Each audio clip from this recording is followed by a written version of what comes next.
And we are live. Hello, everyone. Welcome to the alien spaceship stream. You could be watching from anywhere around the country or the world, and I appreciate that. Coming to you from the spaceship studios from a galaxy far, far away. You could be watching anywhere in the world, and appreciate that. And we have some interesting things to talk about as we hang out, and I'll be switching over to the other screen so I can be seen. Hello, everybody. It's me, Alien Spaceship. It was a great stream yesterday. Thanks for all the likes and comments and the people that like these streams. Thank you. I'm glad that you all like it. And now what I'll be doing is we'll be playing the game and talking about some different things, a variety of different stuff. And here we go. All right. All right. So today was an interesting day at the Karen Reed trial. Today it was more hectic. Some more clowns and people just fighting back and forth. It seems like people go by their own bias over the truth, it seems. And although no one really knows what's going on, we have our own interpretation of what the truth is. Now what's going on is the game is launching and talk about some different things, and we will go here, okay? Alright, so now we're going to move this up here. And we'll first I have to change the window so y'all can see the pirate game, okay? Here we go. Scared.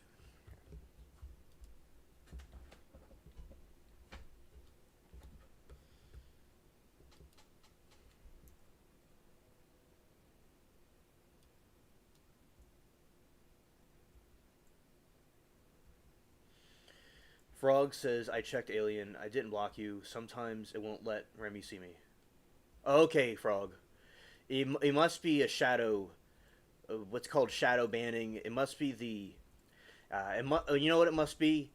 It must be the chat setting.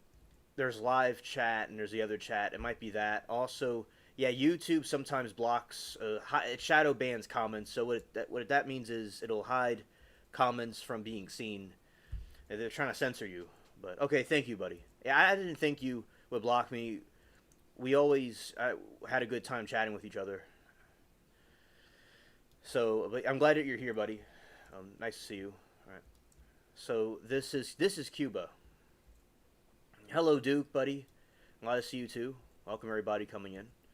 All right. So that's the pirate moon because they're going to have a war in Tortuga. There's going to be a pirate invasion. Okay, Aaron. Oh, hello. Thank you for coming in quickly. All right, so there you go. You have the pirate moon. Facts, frog. Facts. And by the way, speaking of frogs, I always thought frogs are so cool. And there's this sound effect thing that I would listen to where it would be this cricket. Not crickets, but it would be like crickets and frogs in the swamps. Very peaceful because my area is very kind of like a swampy area, and I see frogs all the time. One time I was hanging out in a chair and I saw a frog just hanging out. So that was pretty cool to see the different frogs and stuff. So I like the name. Very nice. Yeah. And regarding Diddy, it seems that it is still going on. The trial in Ventura is still on the stand. Ventura is a version of Mac OS, and I believe it's a place in California, if I'm not mistaken. Yeah, let's see. The version I have right now is Simona. But yeah, the past one's Ventura, I believe. Yeah, so that's the swamp. That's where a lot of frogs would be chilling. And this is the island of Cuba, hundreds of years ago. Yeah, so I like the graphics. Oh, okay. You live in the country. You hear frogs all the time. Oh yeah, yeah. My area isn't the country; it's the city. But it has a. Mary Toodles doesn't like it when I say rural, but it's very woodsy. There's a lot of people, but it's very very quiet. There's not many city lights at night, and you can see all the plants and stars. It's kind of has the same feel of the country, and it's big yards and big spaces, so it has attributes of it, not like a regular suburb, but they, we hear them because it's a very swampy here. So yeah, that's very cool. I like the country. I remember sometimes I would be in the country for hurricanes, and I was in Kentucky at some point where my mom's aunt and uncle were. I love the country. That's totally different, of course, than like where I am, but it's much more secluded and quiet. It's very nice. Yeah, because Kentucky has very nice rolling hills, and their dog was nice. Yeah, I enjoy it. So I like the city too. I like both. Yeah, okay. There was a glitch that happened in this game. I must have fallen under the steps, and I went through the trees and back out. That was pretty cool. So, yeah.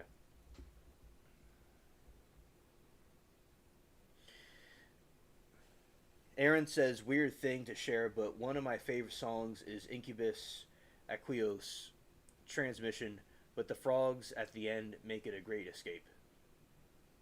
I will check that out. That's cool. I like that. I like the name of that. Duke says sometimes I think frogs sound like wooden cats. Scared.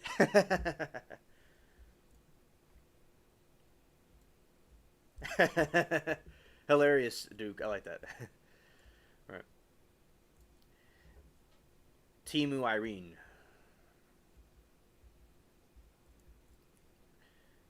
Johnny Cash mentioned an Irene in his song one time, if I recall correctly. Yeah.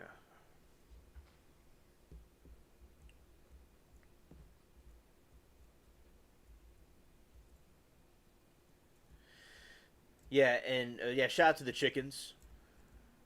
The keeper of all chickens, Chicken King. Facts.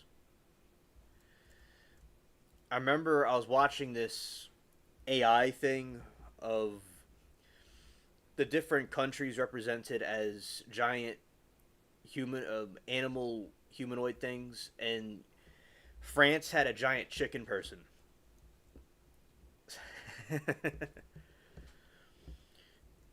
Canada had the beaver. Yeah, so that's what that reminded me of the with the chicken. Yeah, and basically with the toads, I believe those are bigger, much bigger. I remember there's allegedly they give warts to people. I heard it was a rumor, but I don't really know. But yeah, they will certainly. They love croaking, and they sound like wooden cats. I agree. Yeah. So, and I was mainly watching the Karen Reed trial. Steve Kerfuffle was in there, and he was saying that Karen Reed is guilty, and then everybody starts attacking him because it's just basically like, oh yeah. So, Aaron, yes, I did watch, which I'm talking about right now. Is that yes, I watched Court today. So I was watching Karen Reed. Oh, so early this morning, I was doing some emails, setting out some emails, and getting that video done. I did about the alien orb thing, and before that, I was like, kind of like up the whole night into the morning, like the sun comes up, and a little bit later, I went to the trial. So I watched Karen Reed. They had an expert on the stand. They had a couple of different people on the stand. And there's one that I was seeing more specifically was the one from. It was this, analysis about the body and the way the condition the body was in, and some people were saying that she is lying, or trying to discredit what she was saying. But with GSI, call her G, she was saying that it doesn't, like, people are discrediting her because it doesn't go with their bias. And I think what turns G off about the trial is that there's so much bias about it. And the conspiracies. Abby, great to see you, my friend. Facts. I shot the baseball. Basically, with there's a lot of, it seems to be bias in the case, or like the conspiracy theories about the town doing this. It could be true, but the way it kind of turns some people off the way it's being conducted. So you have one hand, people are being turned off by the way, which is true, the way they did the investigation, and then this other side is getting turned off because there's a lot of bias, and there are conspiracy theories about the the situation that seem too far out for some to believe. Some people don't do conspiracy theories. Here, we're all about conspiracy theories. Of course, there are many false ones, and I'm very serious about false ones because there are false ones out there. So, chat was fighting, and we're joking. I was joking around with what's his name, with Mikey B. We had him and I had fun today. Yeah, him and I were at the circus, and I always play circus music in the background when I'm listening to that trial. All right. I watched a couple of different trials, though. I technically did. Yeah, that whole trial is a hot mess somewhere in all the truth. All is the truth. Oh yeah, and as I said, it's possible that she is innocent. I'm not saying she's not innocent. I don't know what happened. I don't know. That's my answer. We're talking about Karen Reed. And Moki does not like Karen Reed because the way she acts and conducts herself, and she saw a documentary about Karen Reed, she doesn't like her at all. And with Karen Reed, she exactly, Duke. She, did an interview, and she shouldn't have done an interview before she went to trial again. And that, you're not supposed to do stuff like that. And so there's both sides. When I see something where there's a 50-50 split, I don't like it.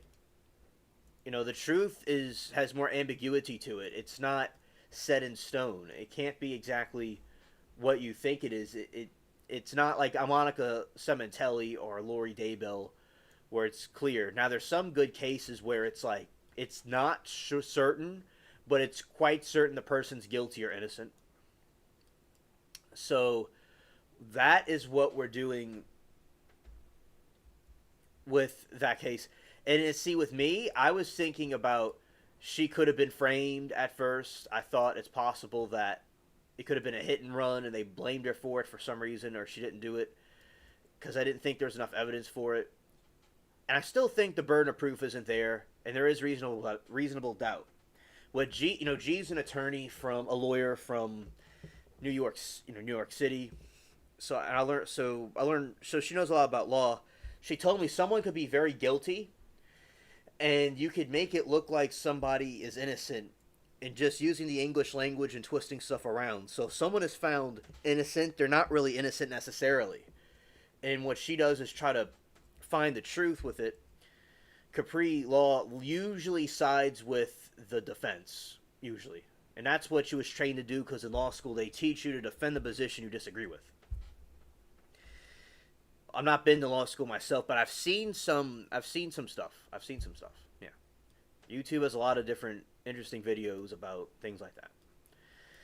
So, and then I see what y'all are saying, and I'm going to go back to y'all in a moment, although I'm kind of ranting right now. But so, shout out to Mary Toodles. Yeah. So, and the chat was, and then G got into a fight with some of the other people because they were making fun of her and saying she can't have kids, and she said, I know, and she said her kids could crush the person. She said her kids are beautiful and they will crush them, and they go to Ivy League colleges, and she said that she could do this all day, and she has to deal with trolls. Yeah, these people are really mean. Yeah, so if you disagree with what someone says, they will attack you. And I was talking to Caraville. He believes that Karen Reed is innocent, and he gives some good arguments for it about the way the Wi-Fi connections and the set where the phones were, that it doesn't really seem like she was at the spot where they said she was.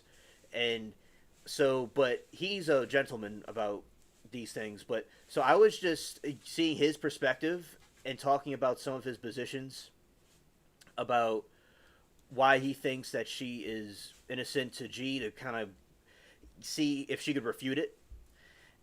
And then people start attacking me and said I support Karen Reed. I'm like, look, I don't support her or against her. I'm just trying to find the truth. I'm just refuting claims. That's all. I'm refuting the claims and seeing her expertise about how that would work.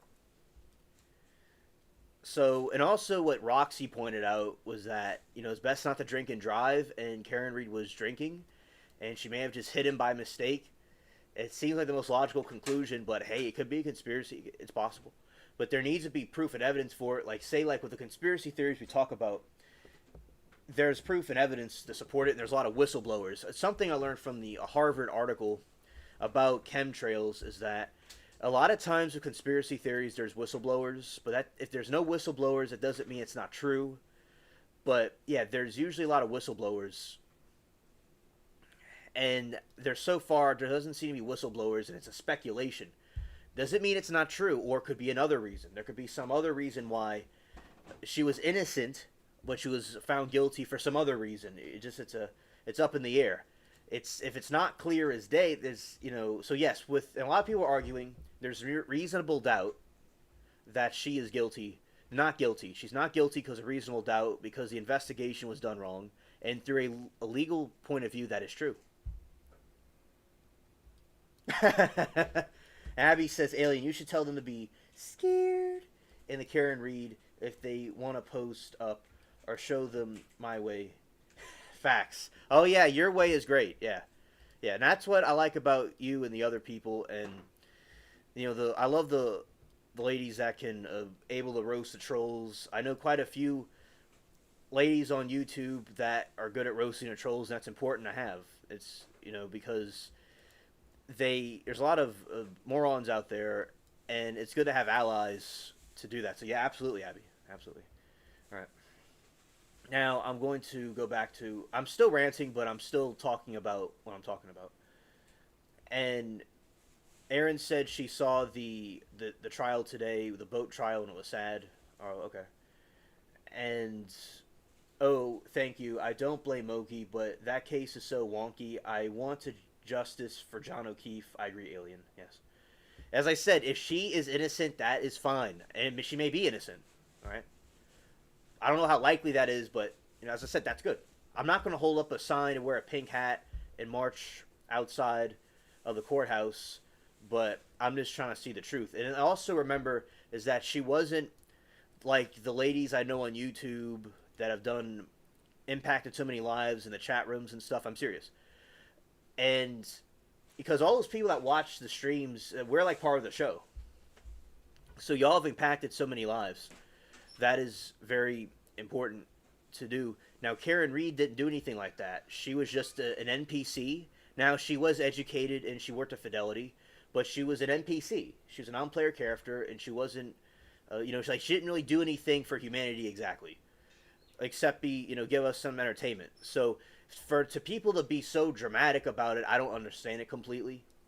Because if she was some person that did something, I could understand that, but people will idolize anything. All right. I watched the sentencing Blow Club. Okay. Aaron, that crushed me, poor man. Defendant was sick for not pleading guilty.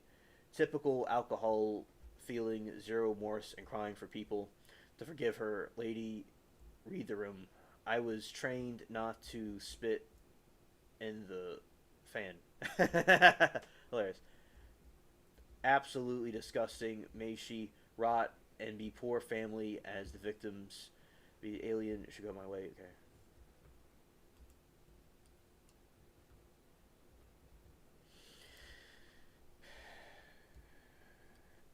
All right. And spitting is good, and laugh my ass off. I love the scared. All right. And also, alien spaceship today has been a nice day. Oh, hello, Eugene. Good to see you. Gracious greetings. All right. And Alien, I love your view on it. At least you're respectful. Some people can't chat nice. Yeah, and I think that basically with anything, like people, and the ladies especially, actually do not like jerks and people that are, you know, mean like that. I think that people like confidence, someone that's secure and not a pushover. Now, a lot of these people that are mean are like that, but if someone could be nice and respectful, yet be secure, not a pushover, and confident, I think that you would have the best combination in a person. So I don't play around, and if people troll or mess with me or any of you, it's not going to be pretty. It's not going to be nice. But I'll be respectful and kind to people by default. You know, Al Capone said that he's nice to everyone, but if you're not nice to him, he will not be remembered by the person for being nice. So yeah, there's times for peace and times for war. Oh, I got sunk that ship down really quickly. Scared. Scared.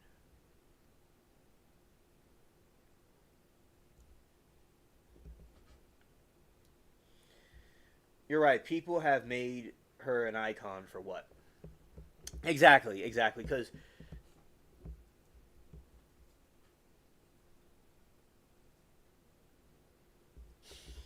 thank you, Abby. Yeah, right. It's okay, alien. We got you. Anyone messes with you, I'll rip them a new one. One of my friend's mom was saying something that if someone broke in her house at night in her room, she said she's going to give them a new hole. Yeah, so thank you, Abby and Chad. I appreciate the support. Aaron said, hands up if you're ever change your mind because someone yelled at you. Why people think that they have the credibility after that floors me. It floors me, and it's like we got to take a DeLorean and go back in time to another era when people are more chill. Yeah, and the person was called Karen Reed is not guilty, and the person kept screaming at G and roasting her. And as I said, a lawyer is a tough person. And as I said, New York City is a tough place. So when they mess with her, they mess with the wrong person. But these Timu trolls in their basement, they don't know, like these saggy Timu trolls that are blind to the truth as a mole. They reek and are covered in mold. They did not see their own fate, but before they even fought, it was already foretold. Who is the greatest donkey in the chat? All the trolls. It is sold. Yes, a new hole. Yeah. She's going to give him a new asshole. That's what she said. There's youngsters watching. Pardon me for the language. Yeah, saggy, laggy. They can't get a girlfriend. They're all just hanging there all baggy. A deluxe order from Timu. They're transparent. I could see through all of their lies. All of their insecurities are at play. Remy, it is a great to see you. It's great to see you, Remy. And everybody else here.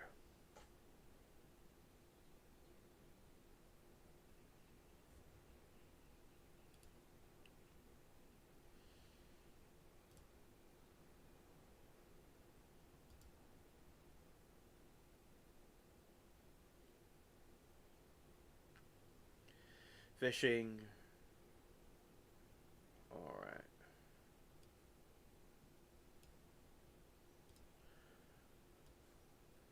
Shout out to the little aliens out there. Yeah. Yeah, shout out to little aliens.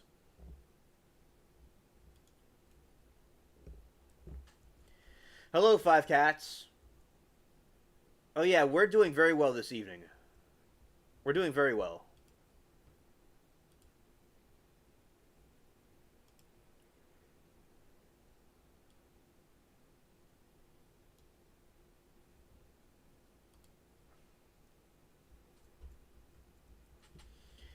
Five Cats Television, good to see you, Remy.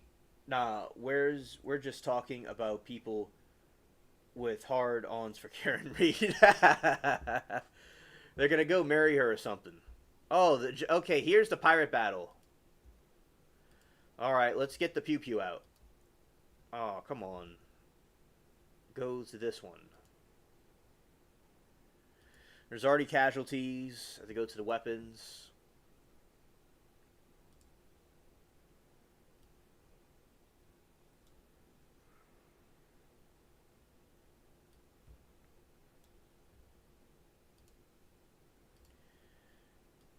I was busy catching up to Karen retrial. Missed the past couple of days. Oh, okay.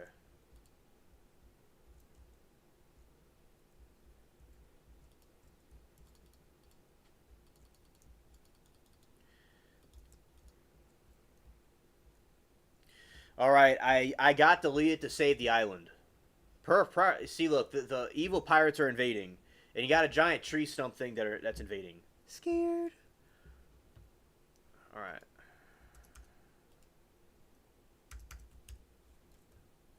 All right.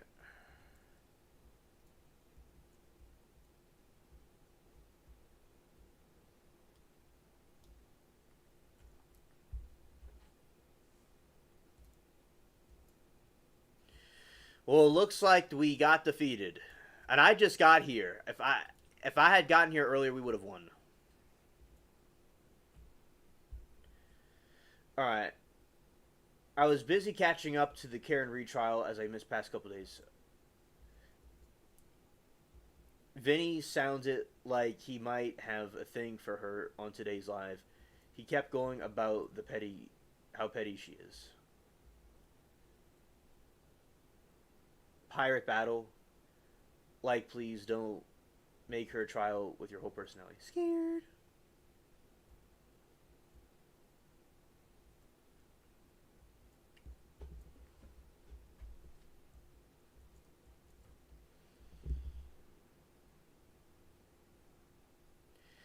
That is true. That is true.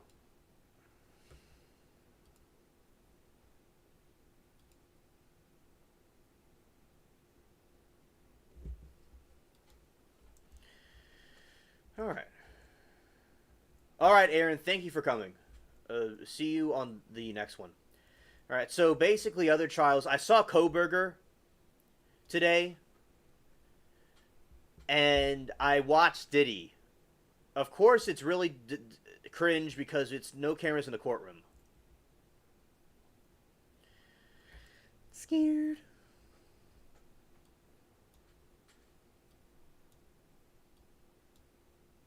Eugene.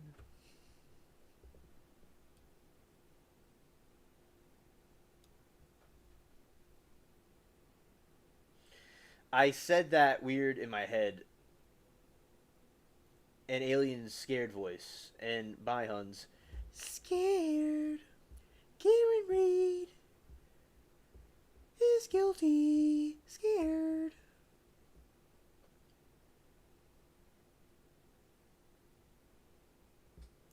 And Abby said that Koberger gonna get the Pew Pew Squad. Scared.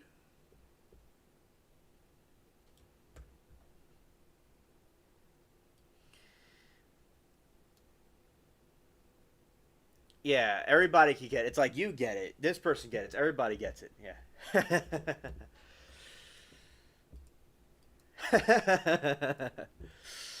It's like what we have here.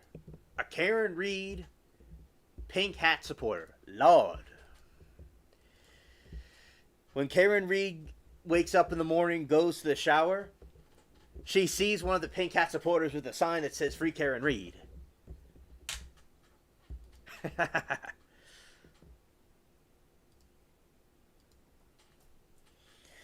Anna, welcome. Welcome.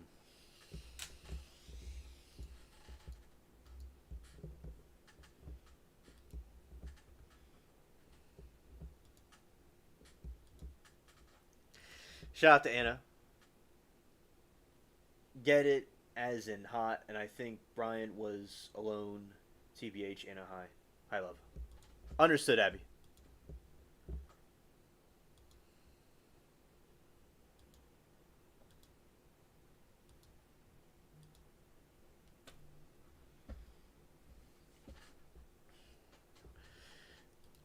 Yeah, so basically, that is what's going on with the, so Koberger, that was today. Also, all the other ones were, today too. I said I saw Diddy. I saw we were watching the door spin around and reading the three same updates over and over again. And how does Karen Reed drink so much? I thought she was ill. Ah, exactly.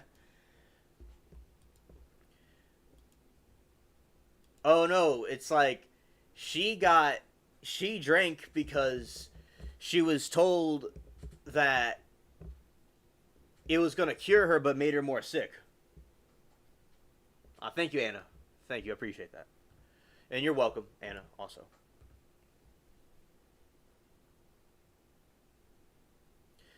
Oh yeah, I mean like Ted Bundy did it. Ted Bundy did the same thing he did, allegedly. So like Ted Bundy went to the Chi Omega sorority house and he butchered the ladies there. He murdered pretty much all of them except for one. Oh, no. Okay.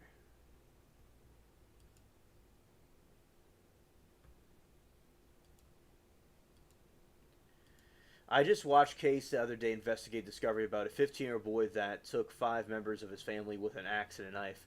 The kid's name is Josh. Oh no. Yeah, yeah, they could do a lot of things on their own. I agree.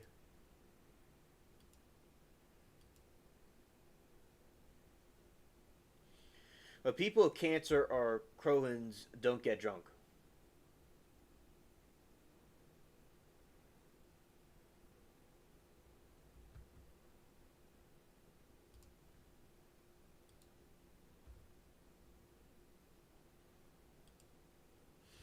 Right. And also we have,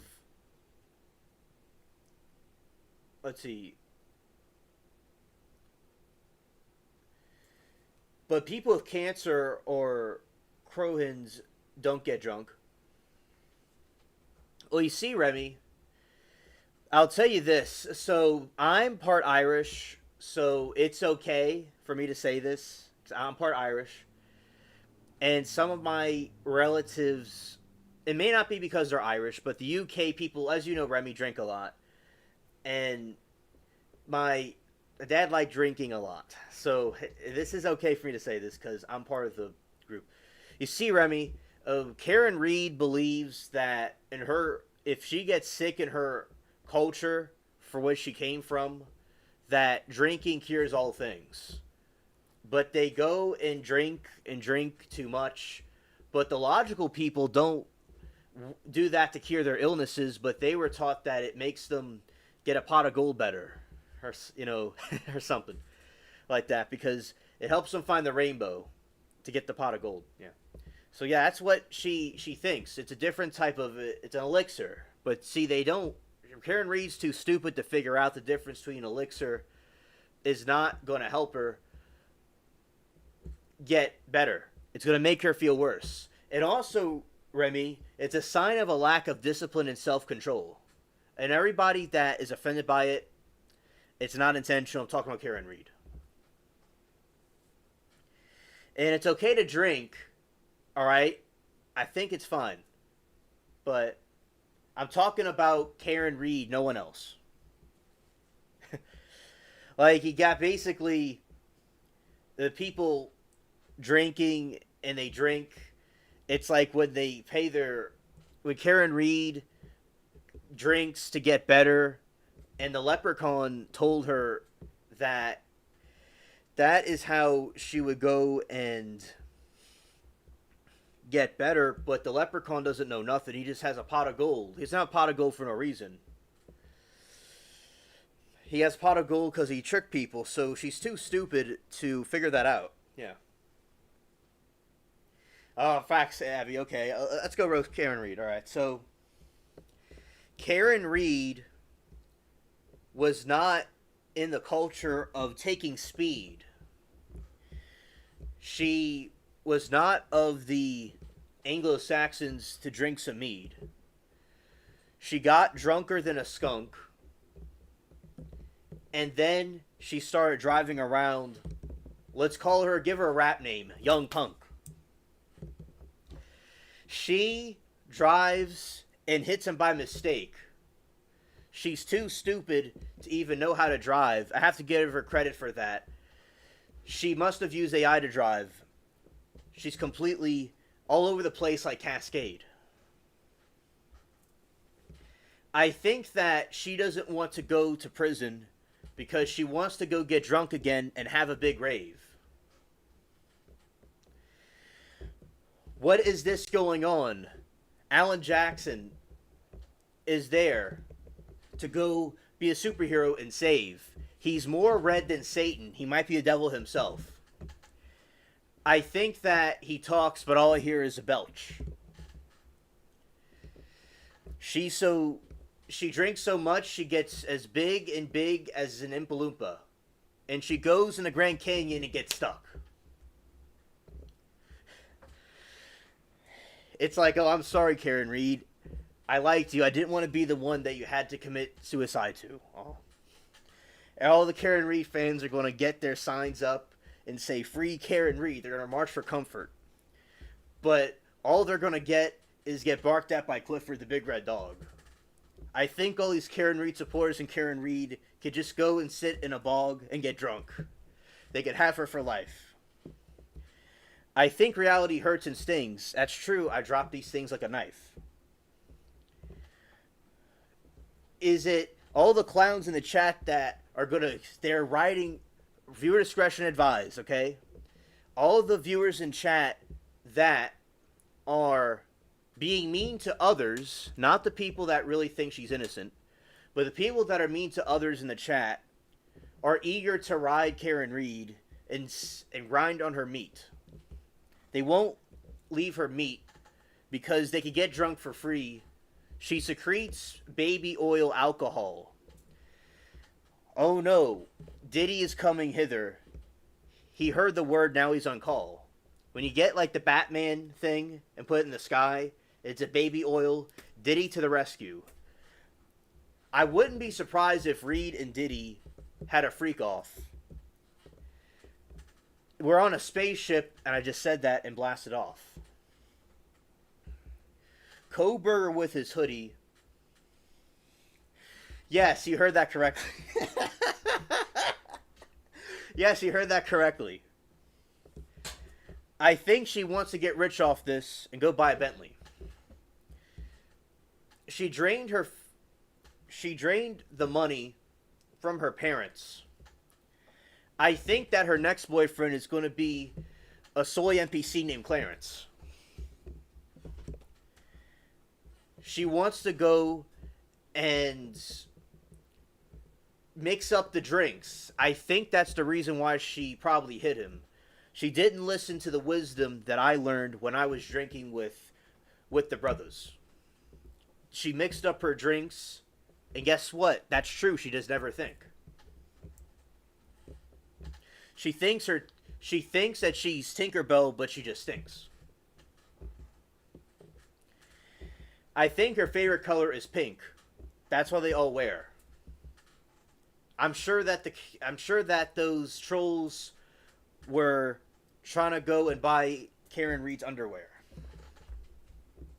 All right. So, hello there, Sharon and Nomad.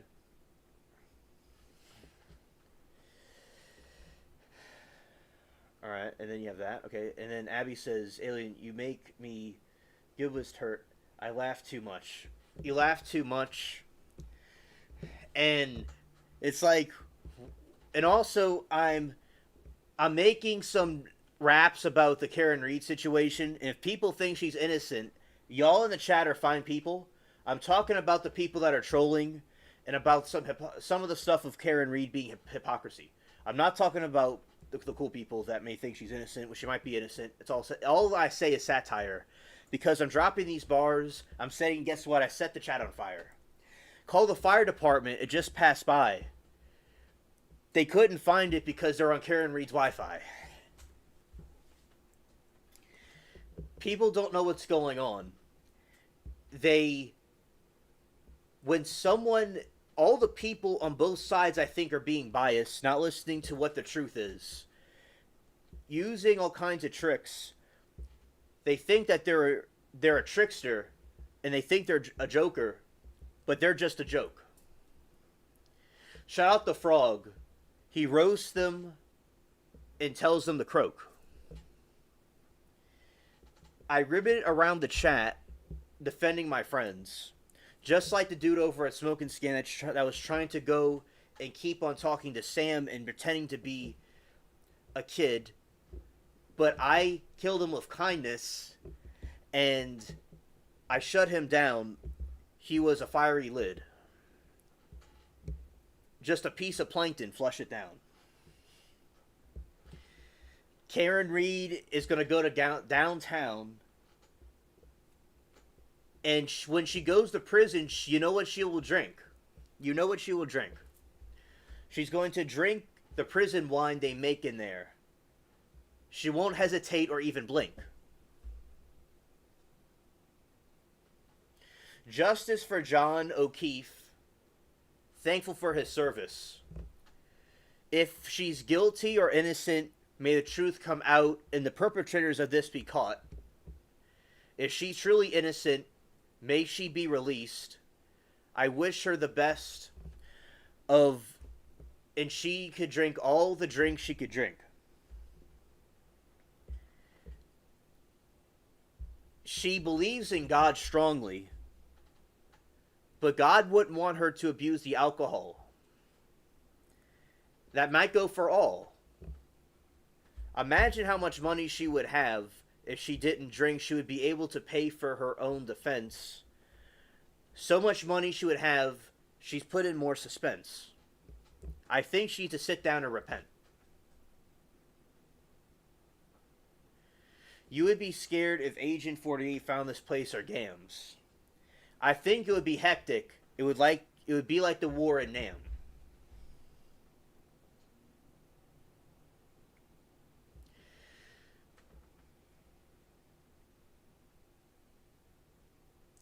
That's contact and speak to the dead. I think that we would have to consult Ahmed. That would be against that type of thing. Timu sorcery might be a Monica Cementelli thing. She is saggy and stanky. Timu stank. We have freak-offs and Jalen. I'm sitting over here streaming and just nailing. Oh, look, am I going to get my bail? Karen Reed's receiving all the mail-in from all the support. I think these people are putting stuff on a pedestal, and when you have to have a conspiracy theory where more than one person is involved, multiple people, more than 200, that may be a fact, but you have to have the scintilla of evidence to see the truth, but they don't have it. All they are is a bunch of Timu rabbits hopping all over the place. She might be innocent. That might be true. Might be a fact. It could have been all the homies from Chirac that came over there and did it. But if you do not have the proof that the other people did it, and the proof she didn't do it, it might be more of a mystery. We all have to put our emotions in the back seat and think logically.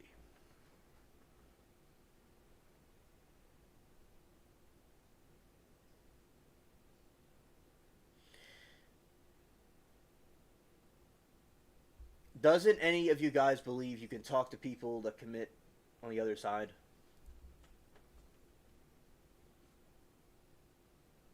Now, I personally do not practice that stuff. It's not what I do, but I believe that I believe if you have a relative that passed away or something, they can talk to you, maybe they can talk to you or give you an impression or a sign or something like that. But talking to the dead, I just personally would not fool with that, because I believe in my faith is it's best they could be some stuff. I believe could be influenced, like a demonic entity can impersonate a person that passed away, but it's not really them. That's what I believe. Now, we probably have different beliefs on that, but I don't know if it's true or not. It's just something that I don't do.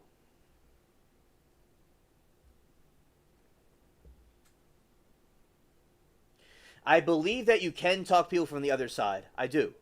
But I'm talking about like people that are doing stuff with like mediums and things like that. It's not something that I practice personally. But to each his own. People can do what they want.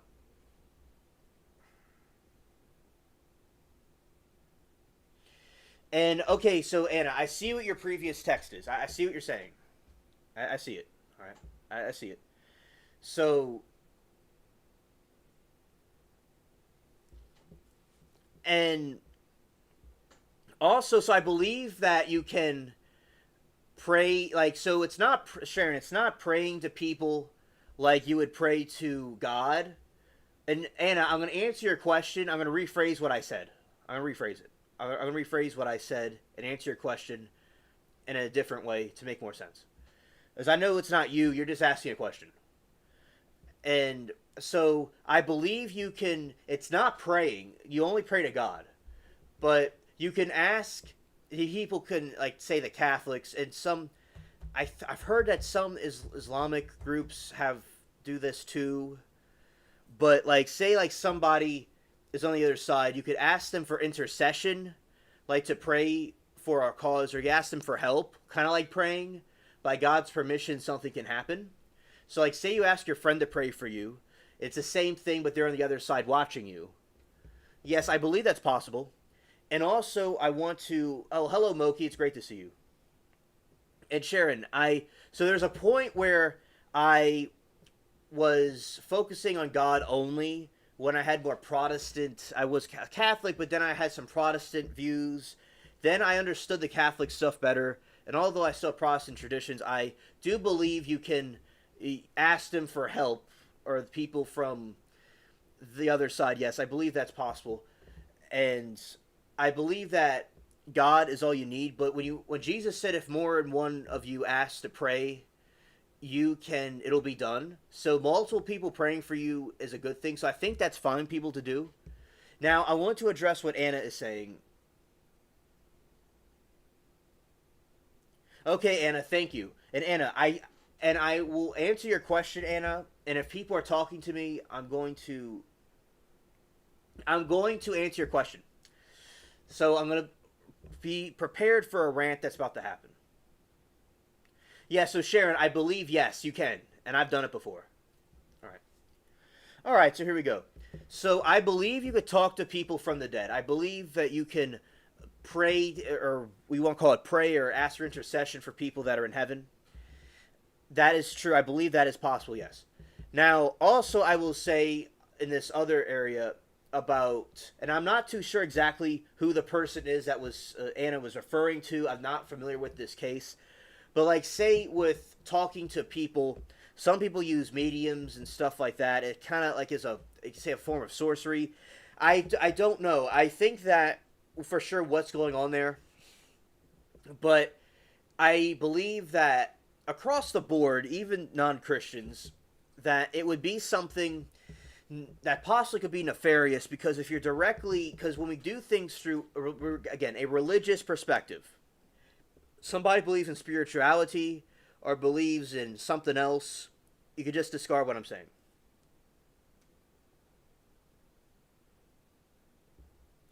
Okay, thank you, Anna. Thank you. So I believe that when we do things through God, we it's an okay space because you're like in a protected zone. Now, if it's something outside that was approved, now King Solomon did do what's called necromancy, where he communicated with a past prophet, if I'm recalling correctly, and by a witch. This witch granted the prophet, which he was very troubled, King Solomon. He was very troubled. So basically with King Solomon, he was trying to communicate, and he went against what God said. But the actual prophet talked to him from heaven and told him he wasn't supposed to be doing stuff like this, but gave him the information. And God was not happy for him for doing that. It's not the same thing as, like, say, Saint somebody, a Saint Timu helped me with this, or Timu friend that passed away, help Timu cousin helped me. This is something else where you're like going directly into it. Now there's different theories that it did work and the sorcery was accurate, bringing the person back, but it's something that we're not supposed to fool with as necessarily. We're not supposed to fool with it, or that God allowed it to happen, although the sorcery would have done something else, but he allowed it to happen because he had some sort of a purpose for it. See, because I believe in the spiritual realm, and I believe that those things are actually things that work. But it's something because it's if you're going to like a bad area, say you're going to a bad neighborhood, something good or bad can happen. If you're in a better area, it's less likely for something to occur, and God's perfect. So I also believe that sometimes people that do some of the summoning of spirits, they could be demons pretending to be people that aren't really what they are.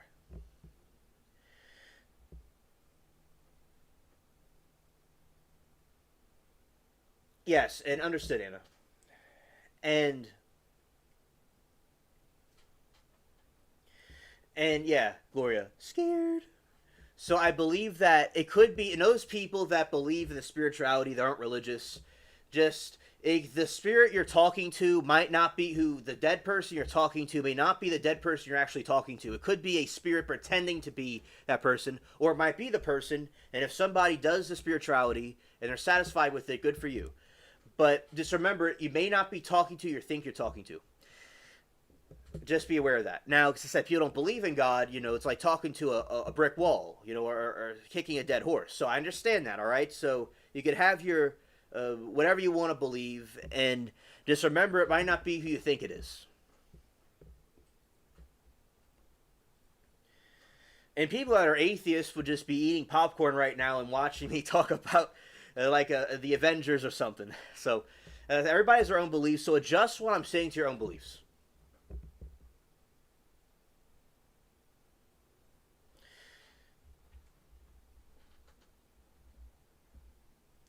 Oh no, Anna, I'm going on a big rant. I'm going on a big rant. And also I'm not trying to uh, take what you said out of context. I'm not. I know. But Anna, I had to go on a big rant to cover everything back. All the a variety of different topics because I was not entirely sure what you meant exactly.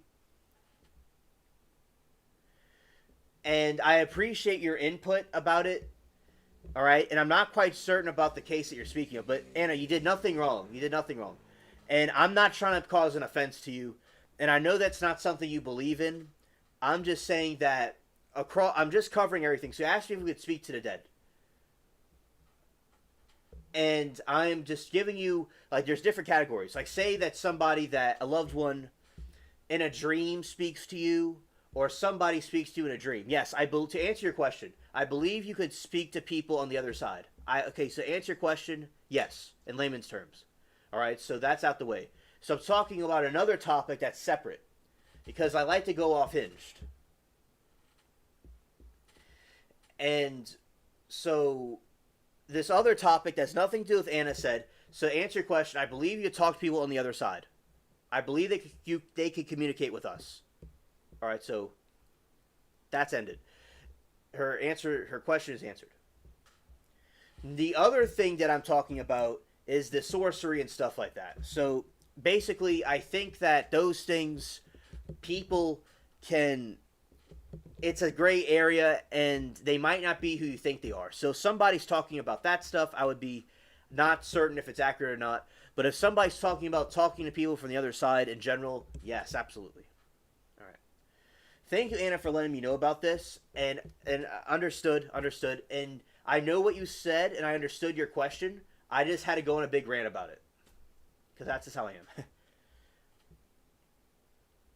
Nomad said, when I was young, I watched a scary movie and had a nightmare. I told my oldest, and she told me it was a devil talking to me. And this day, I will not watch a scary movie. Yeah, and I watch scary movies and stuff for certain reasons, and I like them. But yeah, so with a spiritual experience, Oh, you're took on my favorite topic right now. Look at this man. Look at this guy. Look at brother. Look at my brother's doing. I gotta answer that question. After I pray, things somehow turn around for the better. Oh yeah, absolutely. And when I was I was praying and I was thanking God for, okay, so give context. There is this girlfriend I had that I've talked about before a million times, and it didn't work out because we went our separate ways after school. And my friends thought it would be a very traumatic thing for me, which it was, and that, they didn't know how I would turn out. But I used it as fuel to do what I'm doing now. And I was thanking God because I told my friends that I trusted in God that I would be okay. Oh, it's not a big deal. It happens to everybody. But I overcame the adversity as I went through and did this. And I was, praying about it and thanking God for all of you. And I got some new subscribers. And the next day I got 35 likes on my live stream. So as I said, things turn around. Absolutely. Power of prayer is real. And me to gain love, fun, scary movies. Oh, I've had dreams of aliens too, Eugene. I did too. And also my buddy that talked about aliens, I had dreams. He had dreams about them also. And also Abby said something about God. God and I are not on great at the moment. I ain't pissing him off, but he won't stop giving me BS I can't handle. I've seen people off themselves for less baggage. And also, I'll address that, Abby. And you've been through a lot, Abby. You've been through a lot. And it wasn't something that, of course, God didn't do those things to you. It was just, we live in a very fallen world. And basically, I'll tell you this, is that the rain rain, it rains everywhere. You know how when it rains all over the place? Now, the rain will fall on everybody. And with a strong foundation, you see, like, they have this house, right? And it's raining, and the house slips away. And it was built on sand, and it just, like, went into the water, or it fell, or collapsed, well, off the foundation. Now, the house that's, like, on a rock foundation, it will not blow away no matter what storms come to it. Now, I believe that pain and stuff and things that go through, it can either make you or break you. And it was necessary that we go through certain things. Whatever was woven in our destiny was necessary for us. Because then the dots connect in the future, I think, in my opinion. But not looking in the moment, it doesn't make sense. But looking back, it'll make sense. So I think that if people weigh out the storm, I think some great things could come out of it. And also to live in the present moment, because when we live in the future or the past, we could be anxious or depressed about things. So I think that is easier said than done, but I think that would be a great way to view things better. It's all about your view and interpretation of things. Like, if there's a lot of people and trolls in the chat, we could view it as something annoying, or we could view it as a big festival. The mind is very powerful, and we have power over our minds, but not necessarily outside events. But to tame the mind is a task in itself. And so, addressing the elephant in the room about what about aliens speaking to you in a dream? It happened a few times, but I don't understand them. All right. So, scared. So basically, thank you, Abby. I'm glad that you appreciate what I said. And also, Abby, I'm so glad and thankful that I met you. And you brought great joy to my life. So I appreciate knowing you very much. You're part of the blessing that God gave me with all the other people that are here. All right. That Teresa and Reed cracks me up. Oh, yeah, Moki. She cracks me up, too. Definitely. Absolutely. Scared. And so basically what happened with aliens. All right, so aliens communicating in dreams. I believe through supernatural, I think the dreams could be a supernatural realm.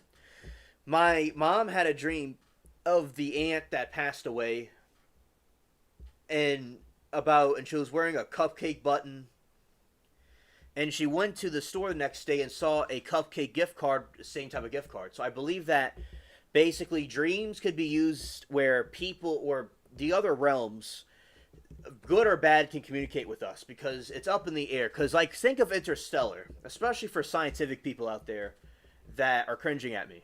So basically, there's Interstellar where he was in these different dimensions and he could see, he was beyond time, place, and space. He was everywhere. He could see all the different eras. So I believe it's something like that, and I believe that aliens could be interdimensional. And I believe they could communicate with us through dreams. Now, Eugene, if you do you recall what the aliens told you or what they were about? If you recall, I would like to know what they were saying.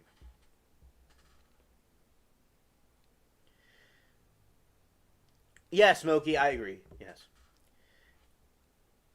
So basically, with the what happened was I believe that aliens could be part of the Watchers that were so it was a part of angels from God, and they wanted to lust at Earth women. Now I don't know if they were lusting because they were wanting to go with them, or if they were scientific and they wanted to create hybrid things, but they disobeyed God.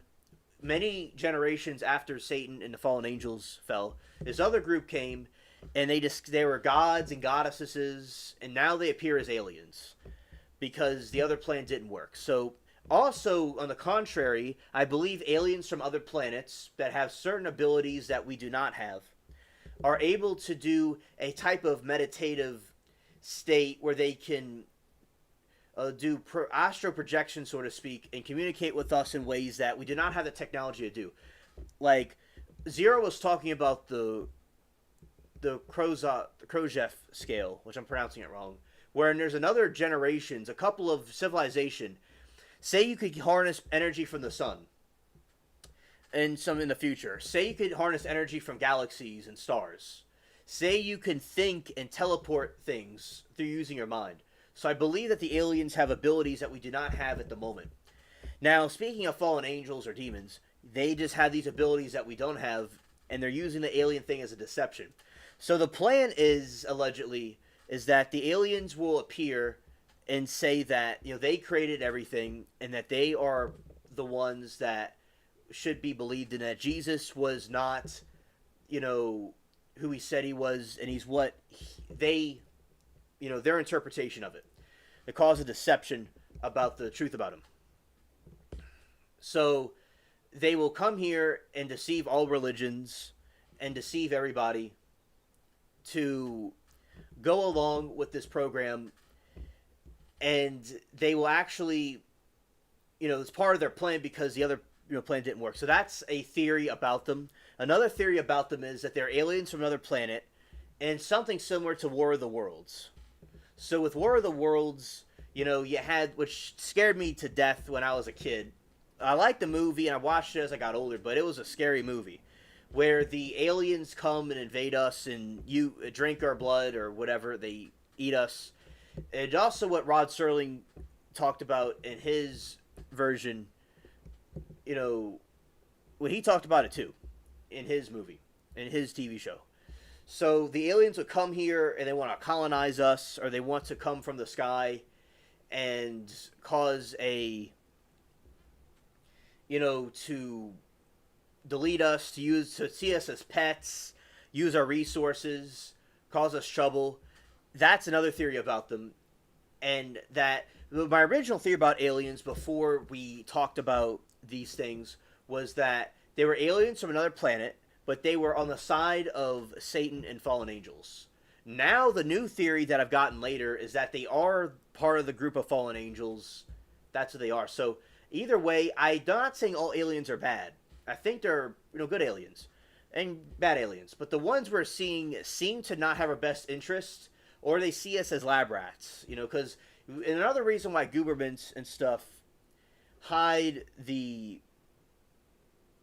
different. And also, chat, I'm going to get back to y'all in a moment. I know I'm ranting. But y'all enjoy the ranting. I'm just saying I'll get back to y'all in a moment. So, what the other things these things could do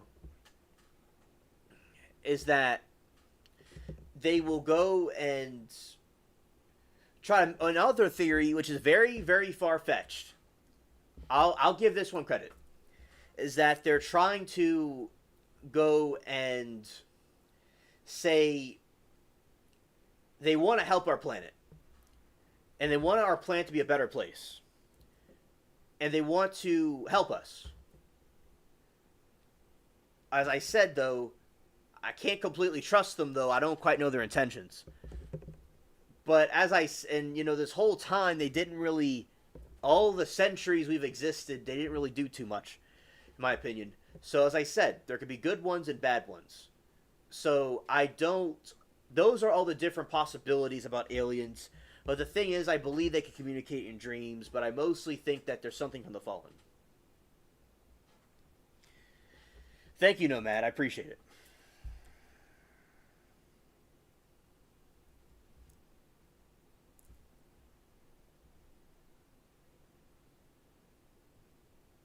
Thank you, Abby, for the compliment. I appreciate it. Scared. All right. So, alien spaceship. I didn't understand them, but another time they showed me an image of a planet in history. Oh, of a planet in history. Oh, very interesting. I've seen people say they've communicated with aliens, though portals and opened in their bedrooms. No, thank you. Moki, Sarah, peace be upon Sarah. She has been on a hiatus again. Her mother is sick. Sarah is a woman that lives in Japan, that was in the States in the 90s, but she's from Missouri. Her husband's Japanese, and they moved over there at some point in the 90s. And she told me that she was in her room one time, Moki, and she saw one of these alien apparitions.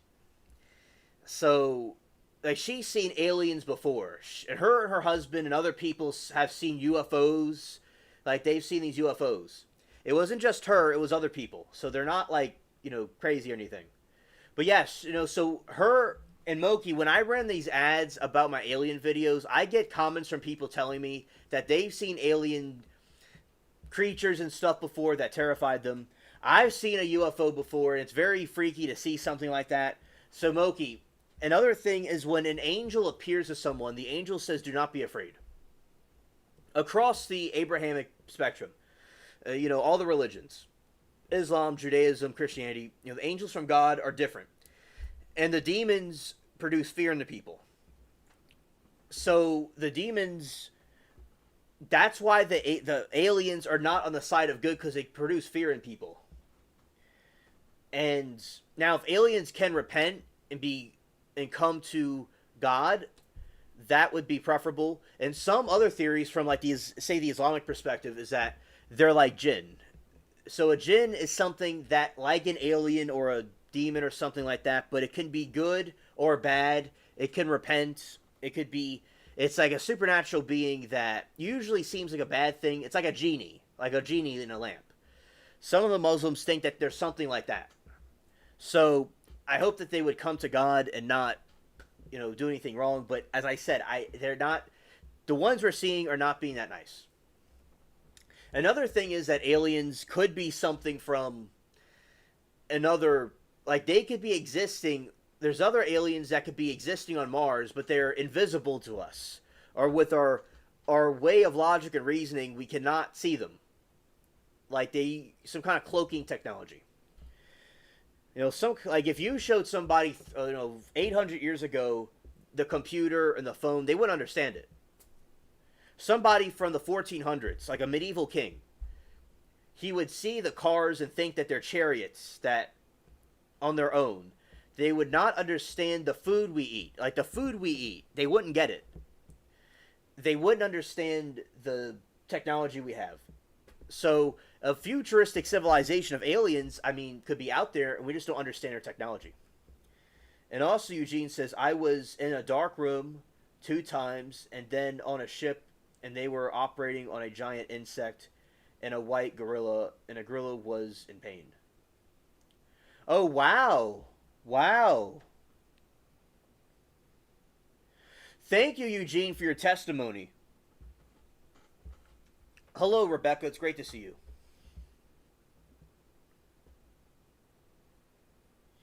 Nomad, I do agree with you with that. Yes.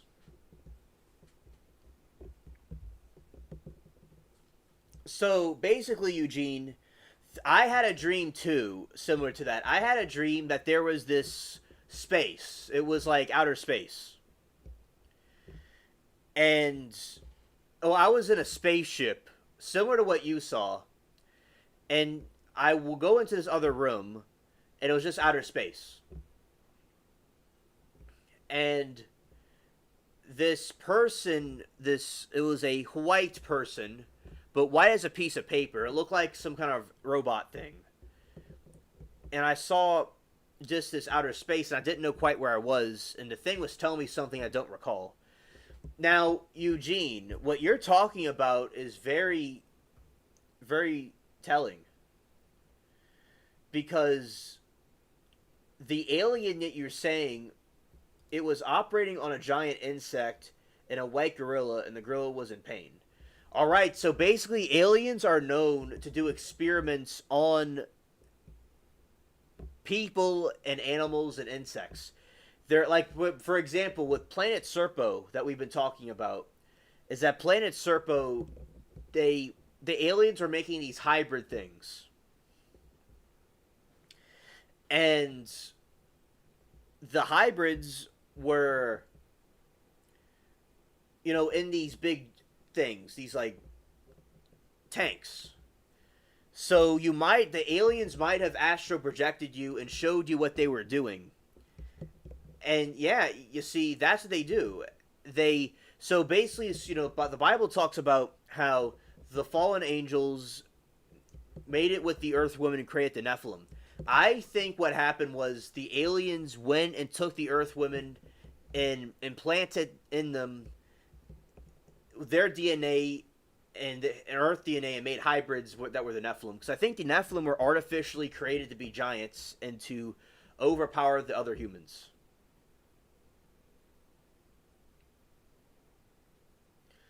So I think you may have witnessed a real thing that was happening.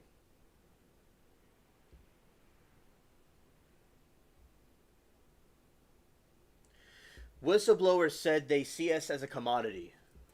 I don't doubt it. I don't doubt it.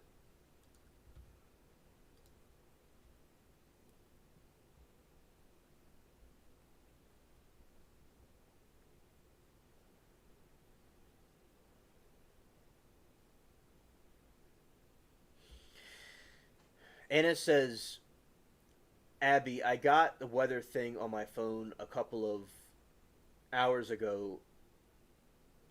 Tornado threats, hail, thunderstorms in Tennessee, Ohio Valley. Did you get any of that weather?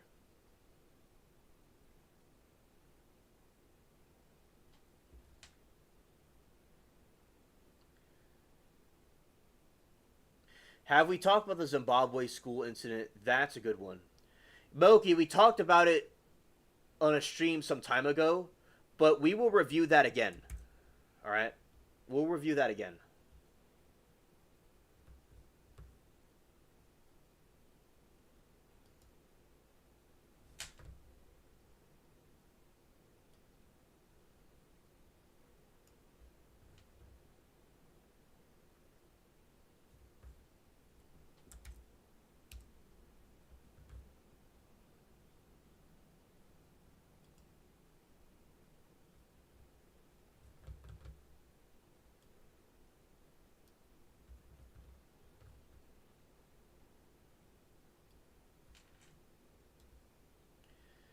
All right.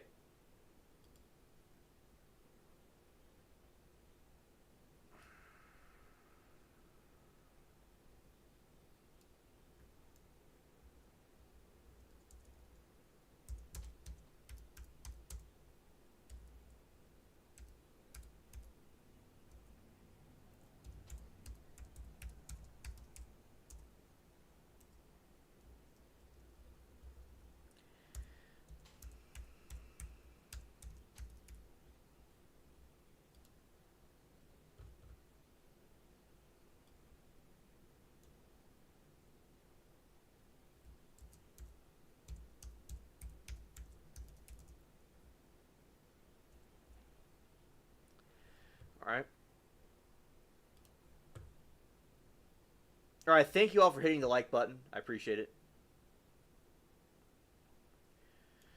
All right, so now what we're going to do is we're going to talk about the Ariel School UFO incident. On September 16, on 16th September 1944, let's start this over.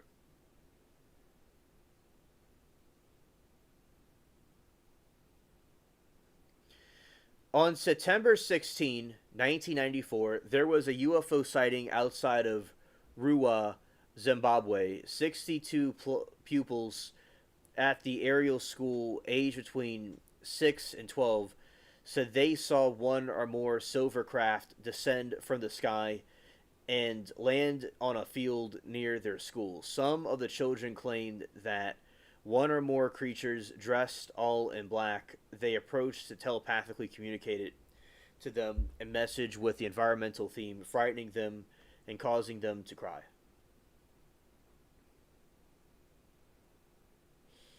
Oh, wow, Eugene. Wow. If you ever want to talk about it, just let us know.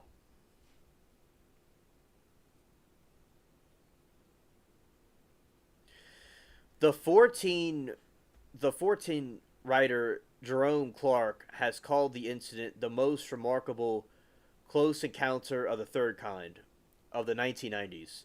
Some skeptics have described the incident as a mass hysteria. Not all the children at the school that day stated that they saw something. Several of the others that did maintain that their account of the incident is true. Background: Rua is a small agricultural center located 22 kilometers, 14 miles southeast of the capital of Hare.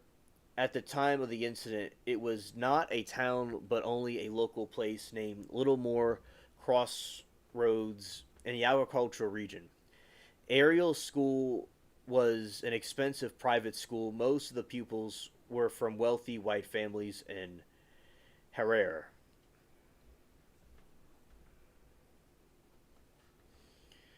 2 days prior to the incident, there had been a number of UFO sightings throughout southern Africa. There had been numerous reports of a bright fireball passing through the sky at night. Many people answered ZBC radio's meteor. It resulted in a wave of UFO mania Zimbabwe at the time.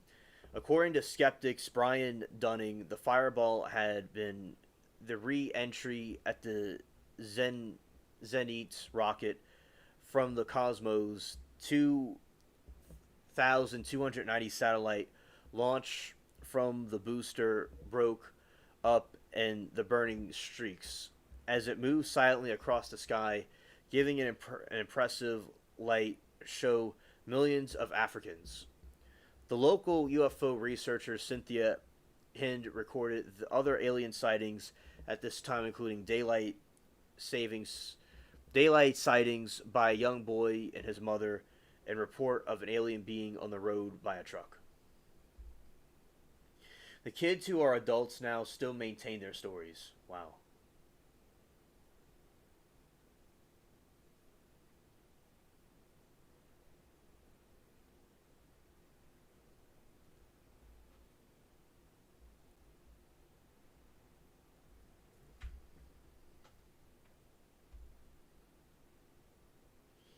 Yeah, much love to you. Absolutely. Yeah, thank you, Moki. Thank you.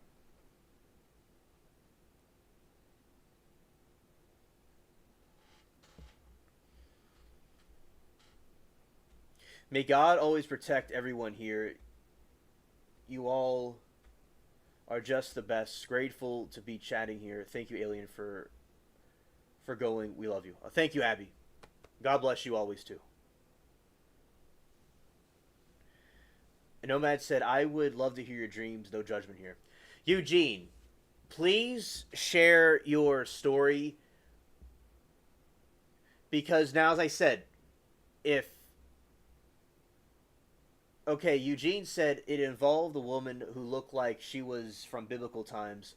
She claimed to be Lucifer, and the Archangel Michael, who was pure light, tried to stop her from showing me things.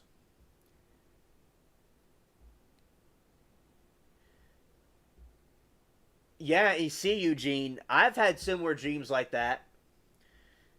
And you see, Satan will appear a certain way that you would like. And it's trying to tempt you into something somewhere like the snake tempted Eve.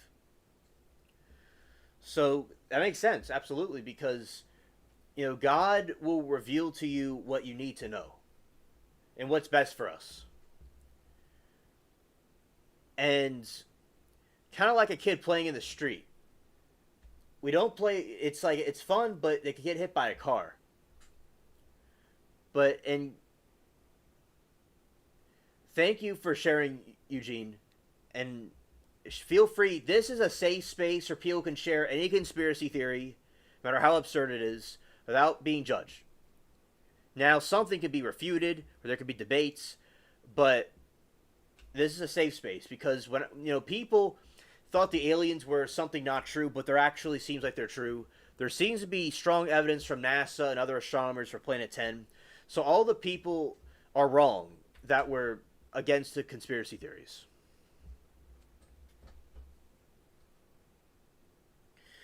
I'm just fascinated by this stuff. Like, I want to know what happens when we pass. Oh, yeah, Anna, absolutely. And everyone wants to go to heaven, but no one wants to die to get there. And I think that death is a single best invention of life because it brings in the old goes out and the new comes in. And right now, all of us here are the new. But one day we will be gone. So that's why we have to make the most of this moment that we're in. To not be focused on what happens later. That to not be anxious about the future because we will be given it the same weapons of reason that arm us against the present. We will have at that point. So I think that's good to wonder, and we should speculate about it. But in the present moment is what we should be most focused on. But we should also talk about what could happen because it's a great thing to talk about in the present moment.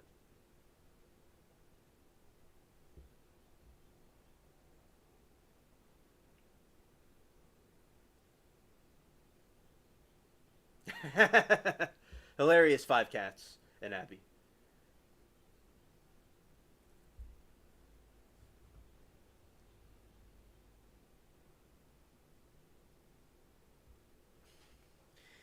It's the best party, FX.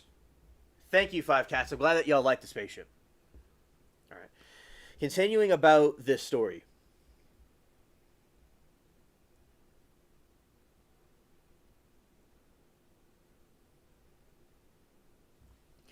And Eugene said, I will say the woman was dressed like biblical times, but she was brown skinned, had red eyes, and gold in her hair. It was very alluring. It's kind of like with a fish. It's allured by the lure. So yes, that's very interesting, Eugene. Thank you.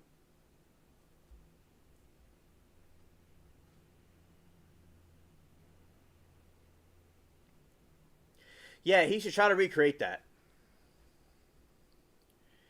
Ariel's school was an expensive private school. Most of the pupils were from wealthy white families in hair.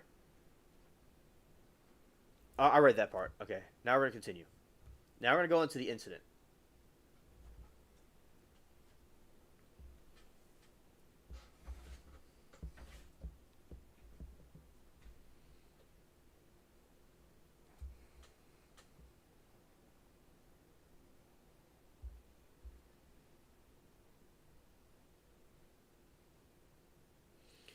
The sightings at Ariel occurred at 10 a.m.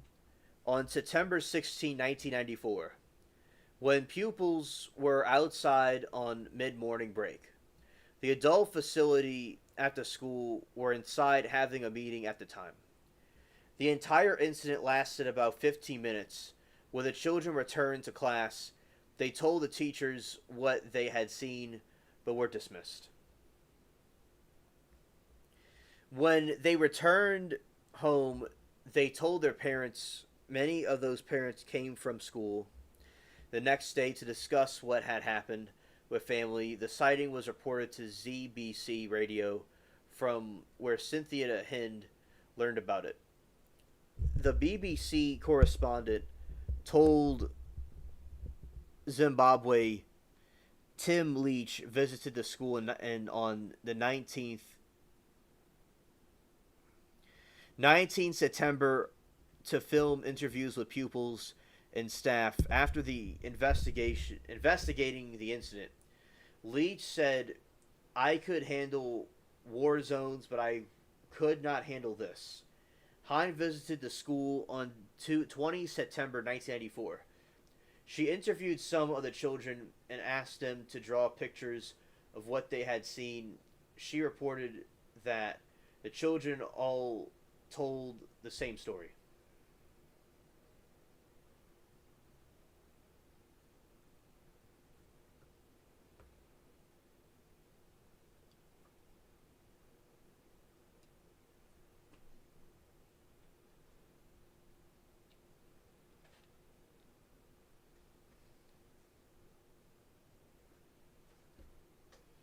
Anna said, "I'm 62 and have some health problems and lists most of my family. When you get older, you think about stuff more than young. Never thought of any of this in my 20s." And thank you, thank you, Anna, for sharing that information with me. And I will certainly see the world and ponder it in that way and think about these deep topics. And I'm glad that at this age you're able to think about these things more deeply. So thank you for sharing that with me. I learned a lot. Thank you.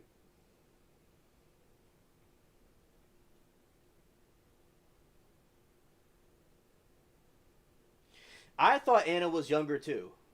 Yeah, I thought she was younger. Yeah.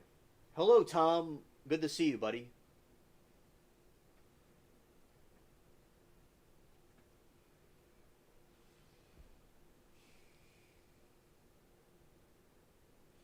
Happy birthday to Anna. Happy birthday. Happy birthday. Happy birthday. Scared. Happy birthday.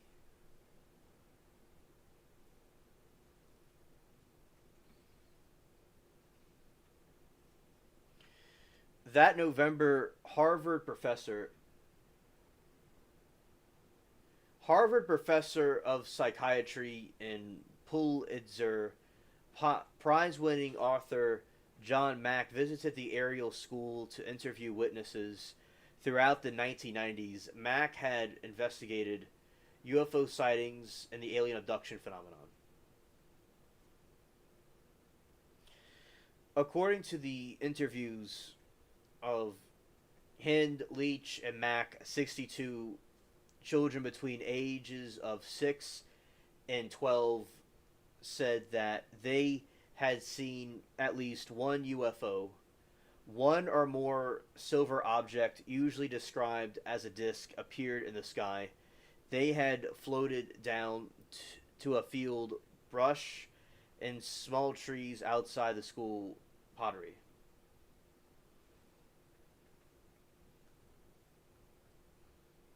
School property.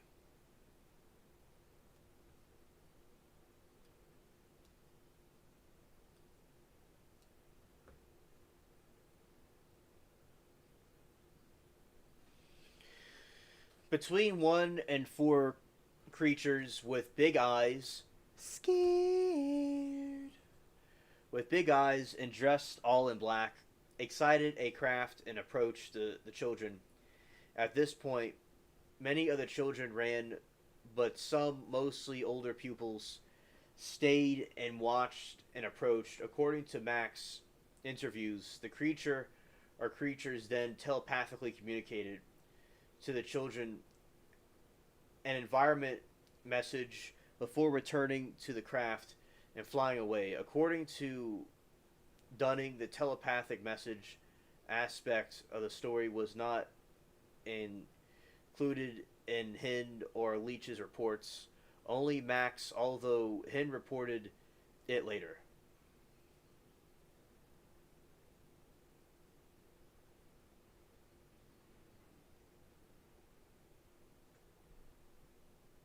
And I almost knocked you. You almost got knocked out. You almost got took out like Karen Reed when she takes a sip of beer. I almost got you. Scared. Moki says aliens use telepathy. I just said telepathy. Aliens use telepathy to communicate with the kids. Ah, yeah, exactly. That's what we're talking about. Sharon said, best chat right here. And of course, our host Alien. Oh, thank you. Yeah, y'all are truly, for real, the best chats on all the internet. Okay? Y'all are.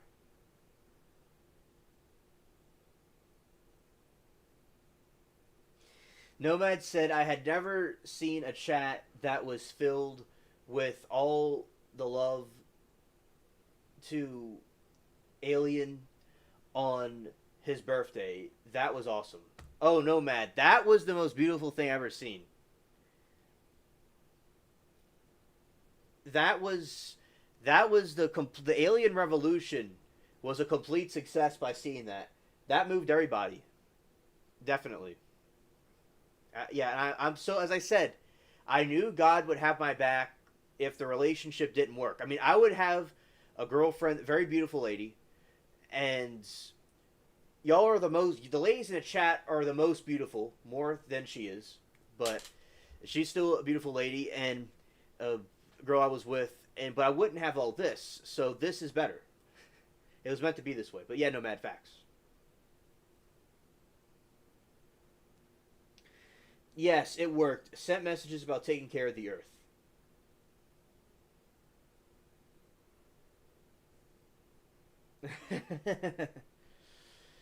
All right, Abby. Thanks for the soul and a little bit of blood too. Scared.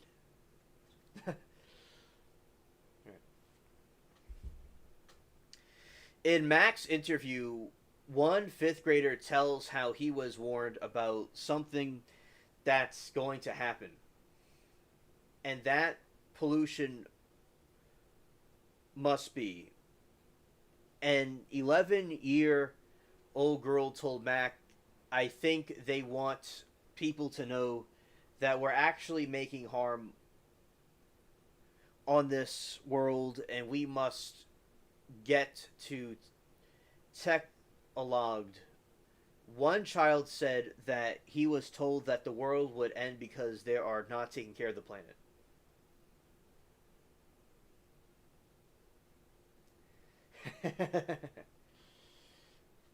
And Abby said, blood? Alright, Shark Week's around the corner. Yeah, Abby, you see, I love Shark Week. Oh, it's just gonna be Shark Week? Oh, okay. I do Shark Week here. I do Shark Week on this channel. I watched. Oh, I gotta finish this before I get into a rant about Shark Week.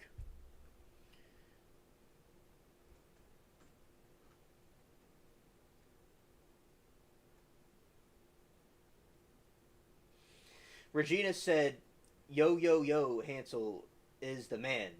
Thanks for your help, dude. Still need to try it all out, but I'm scared. But I'm not scared anymore. Love you. Oh, Gina, love you too, and glad you appreciate the help. Yeah, I was glad to write you this morning, and I want to get that done, and I did.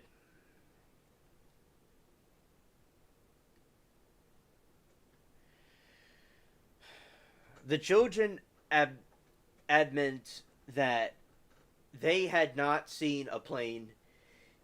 Hid noted that the different cultural backgrounds of the children gave rise to different interpretations of what they had seen, and they did not believe that they had seen extraterrestrials. She noted that some of the children thought the short little beings were ticklishes.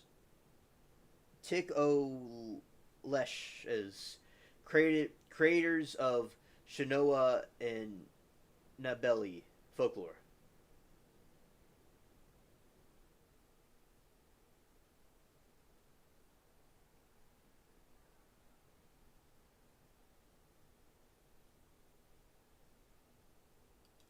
And I'll tell y'all, remember how I was telling y'all that the aliens are the same thing from mythology? That people saw stuff in mythology, it's the same thing? Basically, in this mythology, those creatures that the Shinoa people were seeing are the same, were aliens. And now we know them as aliens, but they were seeing the same thing. So they thought that they were seeing things from the Shinoa mythology, but guess what? They're the same thing. Facts. And also, she says, "Ah, okay, Abby, I get it. Absolutely, Abby. Sounds fun to me. Right on.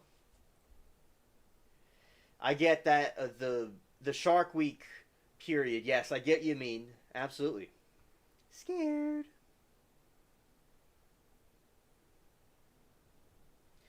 Let's see what these creatures are. Hilarious, Abby.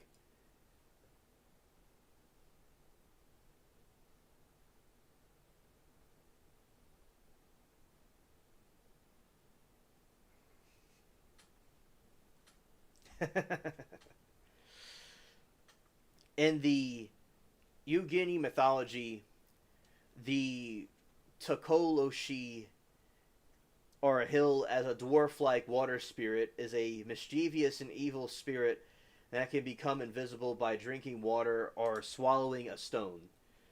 Tokoloshis, Tokoloshis are called upon by malevolent people to cause trouble for others. At least harmful, a Tokoloshi can be used to scare children, but its power extends to causing illness or even to the deletion of the victim. Protection against Shark Week them includes traditional methods such as raising beds of the ground and interviews.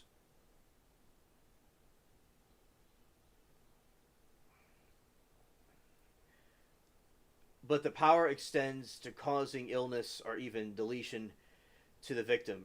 Protection against them includes traditional methods such as raising beds to the ground and interventions by spiritual figures like pastors with an apostolic calling or traditional healers, sangamas, who are seen as possess the power to banish them.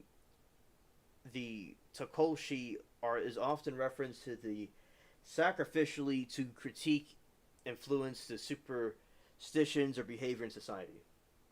If you could drink water, why the F try to swallow a stone? The reason why Karen Reed swallows stones is because she gets so drunk she feels like a punk and she mistakes rocks for ice, so she eats a bunch of rocks. I'm high. Who the F is swallowing this over? Scared. Drinking the water from the fountain of youth. That sounds like a very fascinating experience. Not Karen Reed. Yeah, she loves drinking her rocks. Yeah. Hilarious, Abby. All right. So, I like penguins too. Penguins are very funny, actually. All right. Back to the Ariel incident.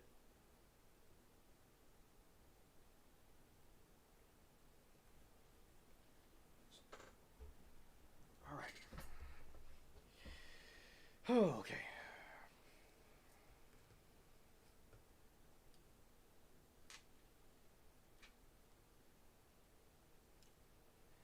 Hello, Lynn. It's great to see you. Aftermath. The Ariel School UFO incident quickly became one of the most famous UFO cases in Africa. On a June 2021 episode of BBC's Witness History, the event was described as one of the most significant events of UFO history. UFOologists continue to cite the case as providing compelling evidence of extraterrestrial visits to Earth. Skeptics have suggested the incident could be explained as a mass hysteria or a prank. Gideon Reed proposed the hypothesis of a confusion with touring the puppet shows designed to promote awareness around AIDS. It alternately began arguing for children misidentified a dust devil.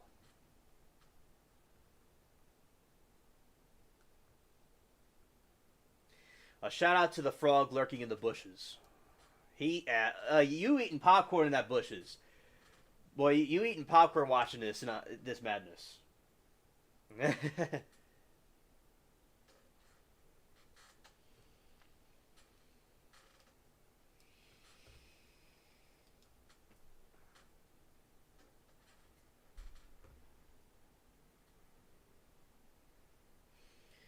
Alright, that's a dust devil.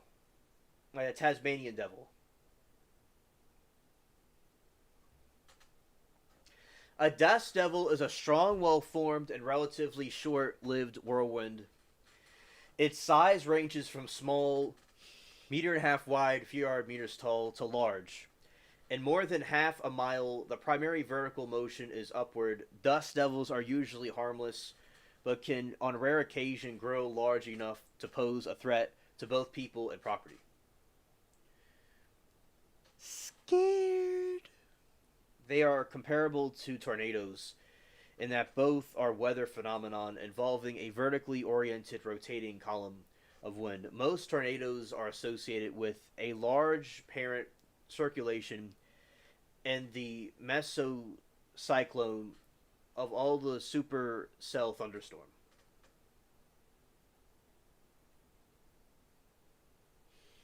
Dust devils form as a swirling updrift under sunny conditions during the weather, rarely coming close to the intensity of a tornado.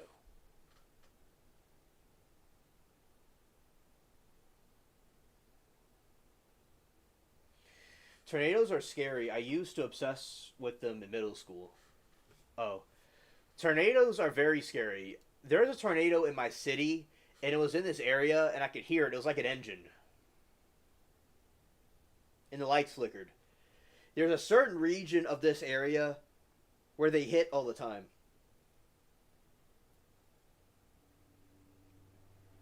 Yeah, they can be very dangerous.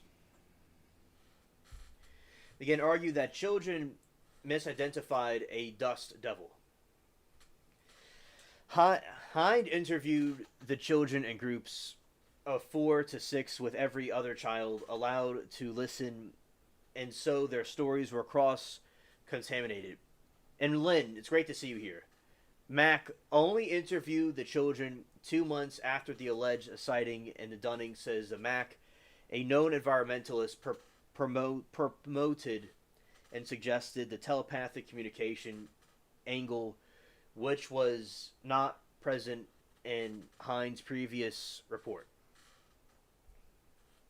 Thanks, Abby. Also have hurricanes that come in this region. I went through 20 years ago, August. I went through one of the most deadly hurricanes in history that caused flooding in my city. Yeah, I remember Katrina, but I wasn't here. But I went to Florida. But oh yeah, I remember Katrina. It looked like hell here.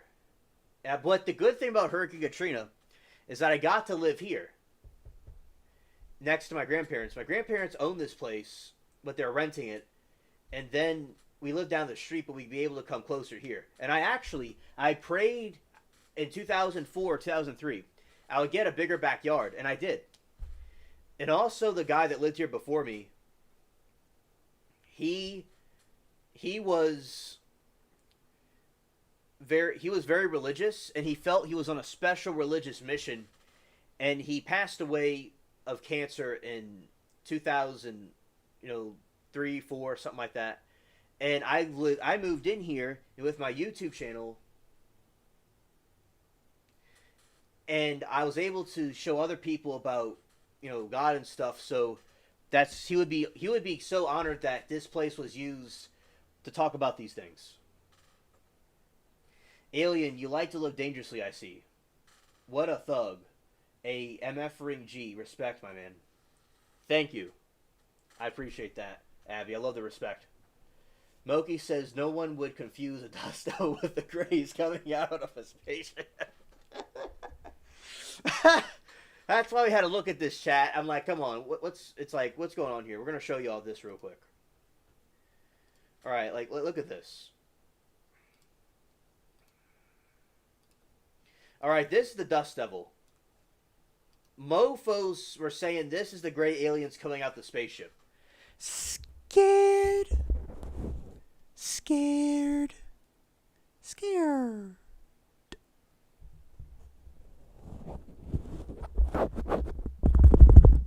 Had to rattle y'all cage for a second. Okay. So yeah, that's not a gray alien.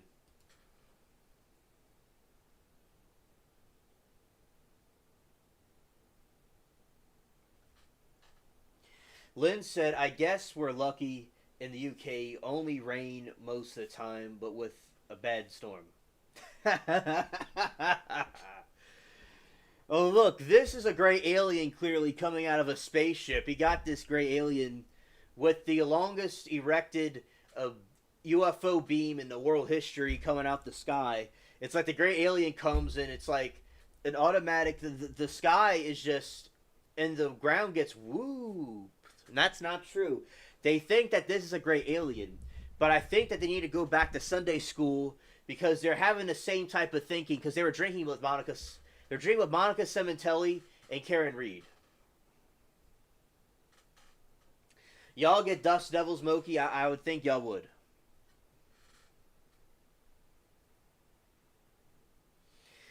I think that, okay, whoever thought that this was a Dust Devil, this Dust Devil was a gray alien, drinks with Monica Cementelli during Shark Week.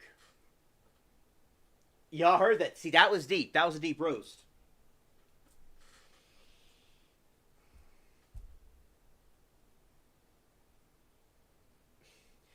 They drink with Karen Reed and Monica Cementelli. Whoever came up with the idea that this is a gray alien coming out of a spaceship. Frog said, seen many Dust Devils. It was real hot outside. Ah, okay. Oh, Lord. Help. Help.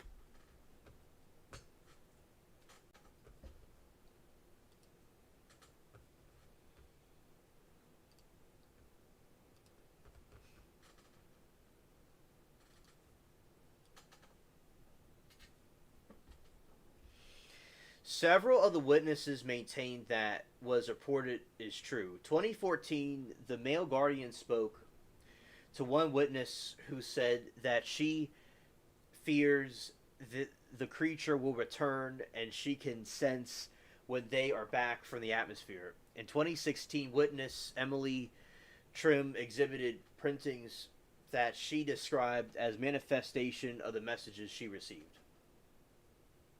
And the kids drew pictures. Well, I'm glad that, okay, that's good that they also drew pictures.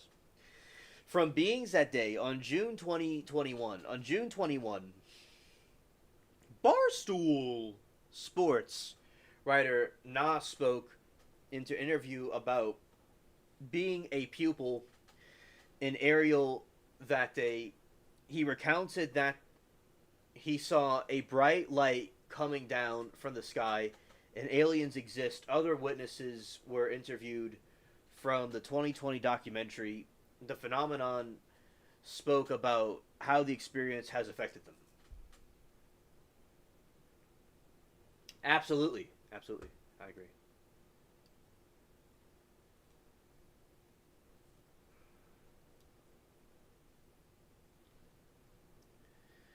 In 2023, in a Netflix documentary called Encounters, a former student named Dylan claimed that he was behind this incident. He claimed that he purposefully told his classmates and other students that a shiny rock in the distance was a UFO. According to his own statement in the documentary, he never thought this would work and was surprised about the mass hysteria. Dylan's claim in the documentary directly contradict claims made on camera 25th in 20 in 15 years prior to the documentary describing the UFO as having a light that would flash a different color in the sky. Scared.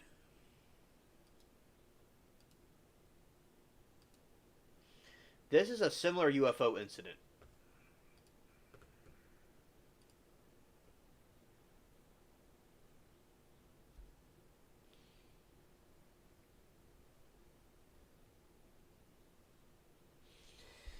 Yes, correct. Adults saw it and kids saw it. Many people saw the UFOs, the aliens.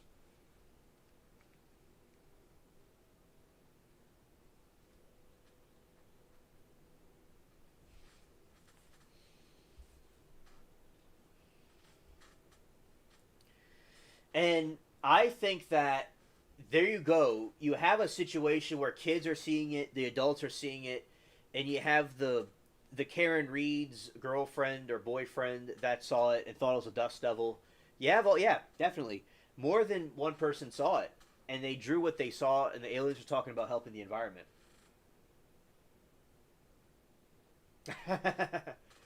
The sun behaved today.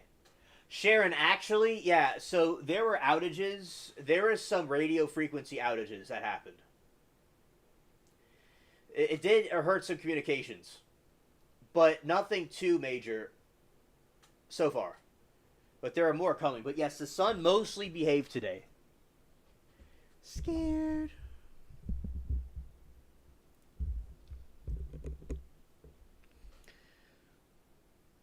You know what I did though about the internet? I reset the modem and everything yesterday, and I reset all the different equipment, and here we are. Yeah, that's what needed to be done. You know, when something's being used. Yeah, we're gonna get into. How about this? I'll show you right now. I'll show you right now. Alien will show it right now.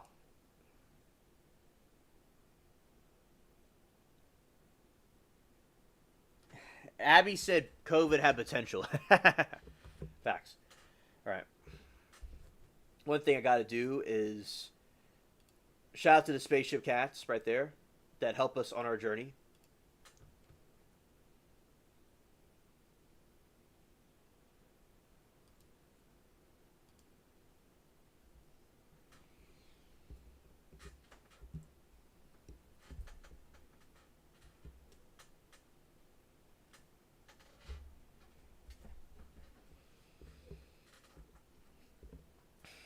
All right, so we got the solar flare.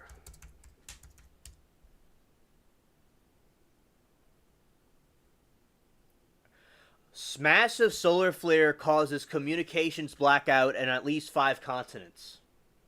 5 hours ago. All right. If there's some problem, we'll just read it from the phone. Massive solar storm causes communications blackouts. The strongest solar flare so far this year hurled streams of plasma charged particles into the cosmos and Earth's atmosphere Wednesday morning.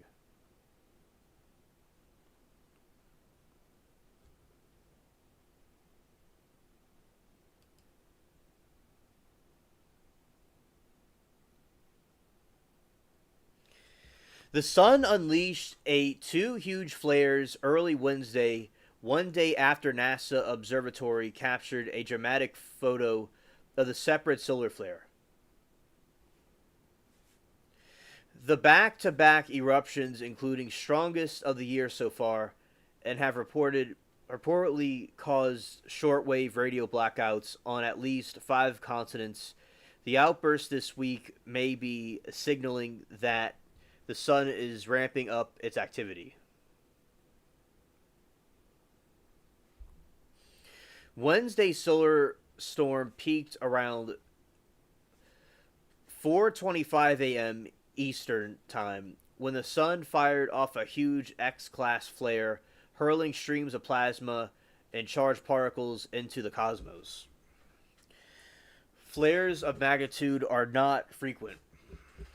Officials with the National Oceanic and Atmospheric Administration's Space Weather Prediction Center wrote in a summary of the event.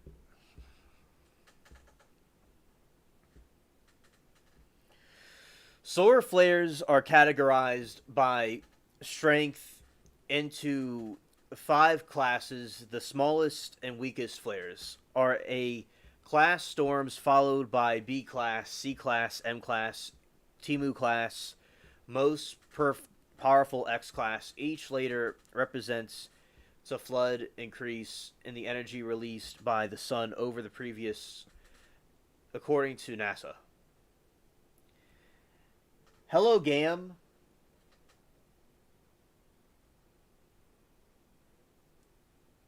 Alright, so hello, Gam. Sup, alien. Hope that you're having a good stream.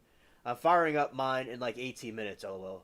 Okay, Gam. A shout out to you, Gam. Gam Catches Up is a great channel I recommend. He does these nice, he does 3D prints, and he paints them. He talks about stuff. And shout out to Gam Catches Up. I was thinking yesterday, I really appreciate you being and hanging in there with me yesterday. And being on my side. I really appreciate that. And I broke a record with the likes on the video. So you have a good stream, buddy. Thank you for coming over. All right, Lynn said, okay, folks, have a good night. I just popped in to say hi. I don't get a chance in the trial as it's busy. Take care, everyone. All right, Lynn. Have a good evening. Solar flares are categorized by strength into the 5 classes. The smallest and weakest flares are A-class storms, followed by... I read that, okay. In addition to letters, scientists also use a scale from 1 to 9 to describe the intensity of the solar storm.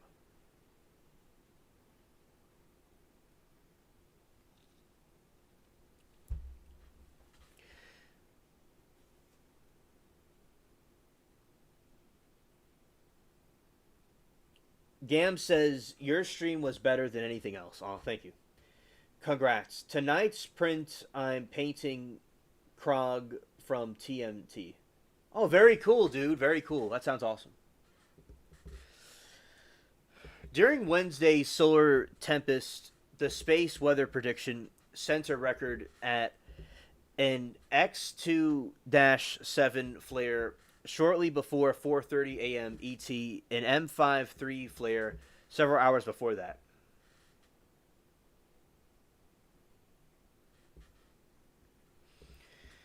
A day earlier, a separate X1-12 flare erupted around 11:38 a.m. ET, according to NASA, the agency Solar Dynamics Observatory, which launched in 2010, snapped a jaw-dropping image of the event showing the class flare fiery tenderbill bursting from the sun.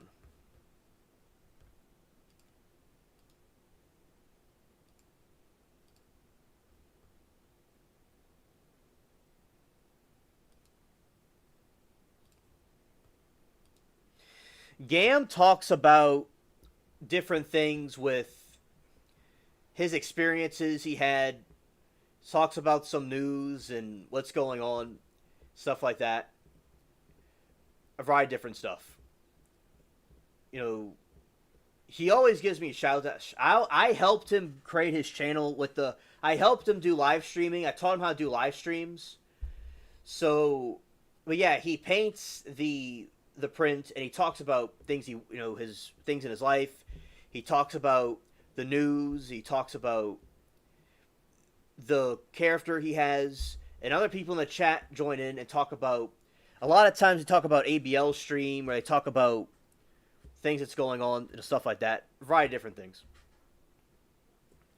This is the link to it, to Gam's channel. If y'all go there, say alien spaceship sent you.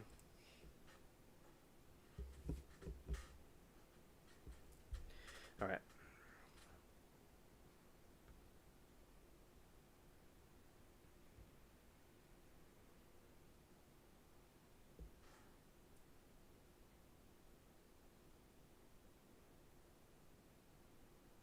Steve, my man, great to see you, bro. All right, let's talk some Diddy updates. You're welcome, Gam. And I'm not going to be live for much longer because I have to do some stuff with the cats, but I'll be on for a little bit longer. All right, so we're going to talk about some Diddy.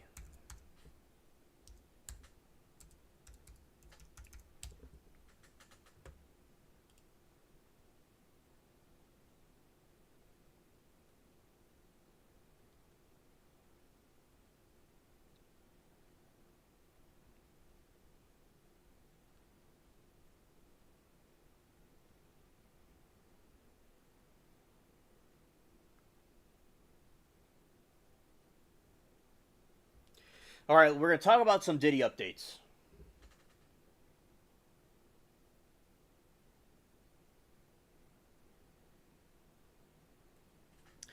Combs overdosed on painkillers in 2012, Ventura confirms. Sean Diddy Combs overdosed on painkillers in February 2012.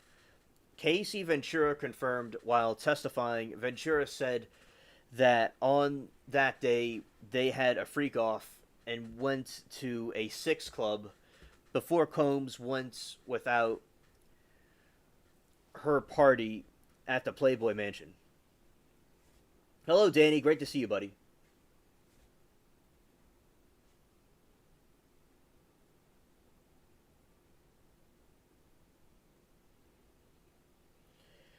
All right, Abby. You have a very good night. And thank you for being here. All right.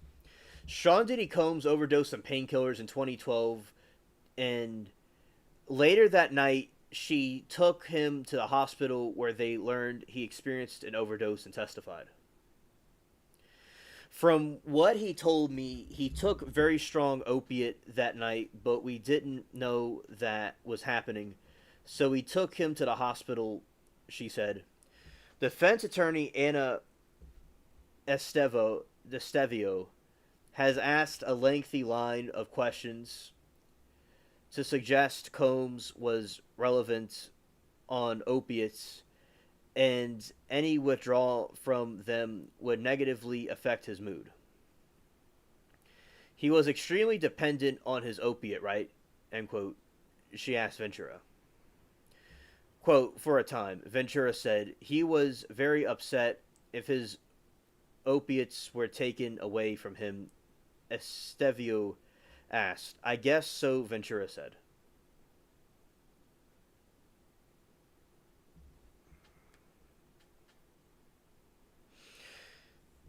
Ventura detailed side effects from drugs. Casey Ventura said early 2017 she got very sick from her drug use and began to look for help. I lost all sense of smell and taste when I woke up, and I had a numbing in my arm, she said. She smell of taste woke up and had numbing in the arm, and she experienced some dissociative side effects from ketamine.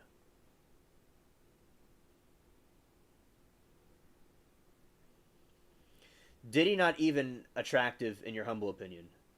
Yeah, he looks like something that came out of a walrus's a Timu walrus. No, so I'll get this right. A Timu walrus. Ventura confirmed that Sean Diddy Combs noticed some of her symptoms and suggested she see doctors. She said that she didn't tell Combs everything about her drug use throughout the relationships. She added that she were both doing a lot of drugs. He is a perv. Yeah, Sharon. Scared. Alright. Defense returns to Ventura's previous testimony on incident concerning Suge Knight.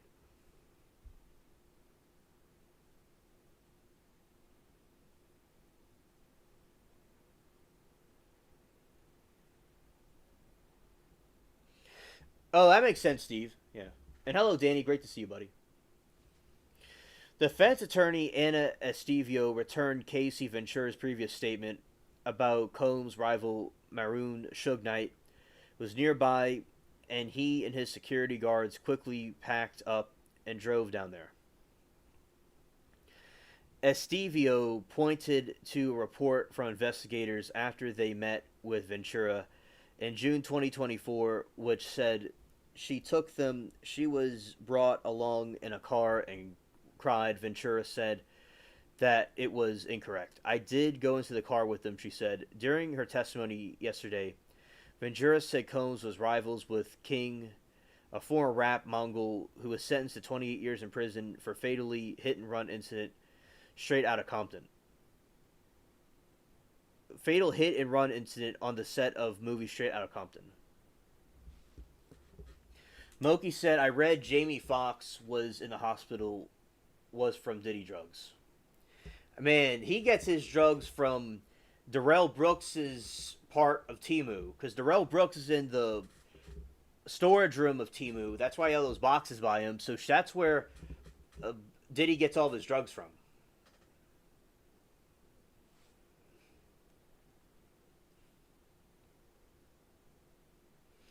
Jury took a break 3 hours ago, and defense asked Ventura to confirm baby oil was not laced with drugs.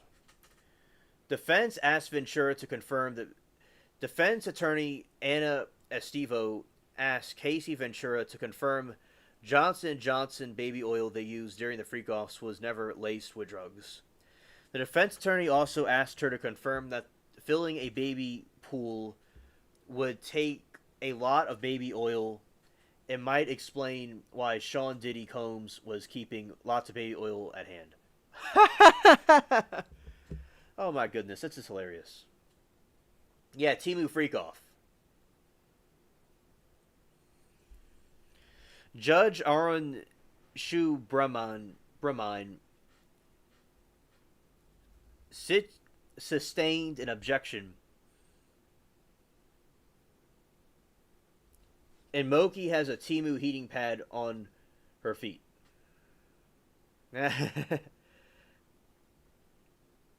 Judge Arun Subraman sustained an objection to question large amounts of baby oil were recovered during the searches of Combs' residences. In Miami and Los Angeles in March of 2024, according to an indictment at the time, law enforcement seized various freak-off supplies, including drugs and more than 1,000 bottles of baby oil and lubricant in his homes, according to the indictment. Your Timu cold? Scared. Sorry, guys. In and out. Hard time evening for me to be able to sit still. Well, Anna, I'm glad that you're here with us. Either way. Good night to Abby, she said. Diddy didn't Epstein himself. Ah, yeah. Diddy acts like everyone should step aside like a messiah is entering or something. Hope he eating humble pie now.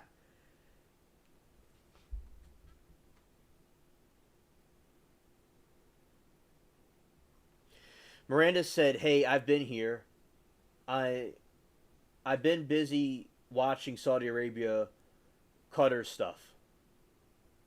Well, Miranda, it is great to see you, my friend. And thank you for letting me know what's going on. And I'm sure that stuff's really interesting. And it's something I might check up on before I go. Alright. Shout out to Miranda. She has an excellent channel that she's going to be streaming about the pool rooms and stuff. She hasn't put it out yet, but she'll be streaming in the future. Yeah.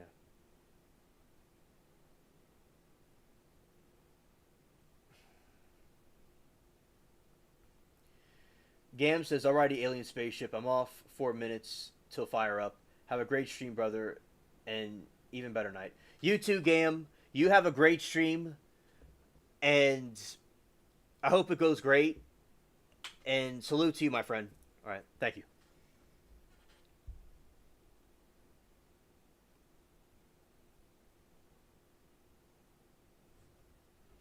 As I said, Miranda's not done streaming yet, but she will. I'll give you all the link right now. All right.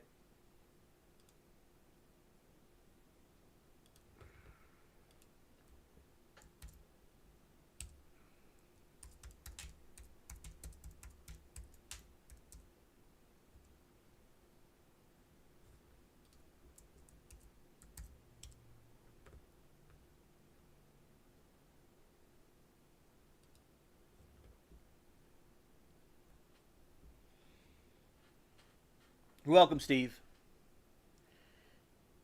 Egg busy. Hilarious. You're egg busy again. Yeah, when Miranda gets egg busy, she will. It's all of the eggs are on her plate, and she gets scared. Okay. Combs' lawyer suggested he was going through a withdrawal before 2016 hotel altercation. Defense attorney Anna Estevio is suggesting Sean Diddy Combs was going through a withdrawal in the days of March 2016 at the International Continental Hotel. No eggs are safe, that's true. Combs' attorney reviewed a series of text messages from March 3 between Combs and Casey Ventura, in which the couple discussed Combs having symptoms that Estovia suggested are consistent with withdrawal. Ventura testified that she does not remember the Combs going through withdrawal. At the time, she acknowledged the text appeared suggesting sick at the time.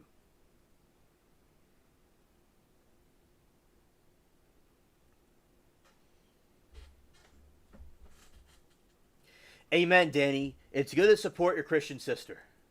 Yes, all our Christian brothers and sisters. Amen. Right. I admire Danny's passion and zealousness for the Christian faith. I really admire that. Right. Defense walks through messages Ventura and Combs exchanged before the hotel assault. Defense attorney Anna Estevio's is going through more messages between Casey Ventura and Sean Diddy Combs from March 3, 2016, which is led by the freak-off before the eventual assault from the hotel hallway.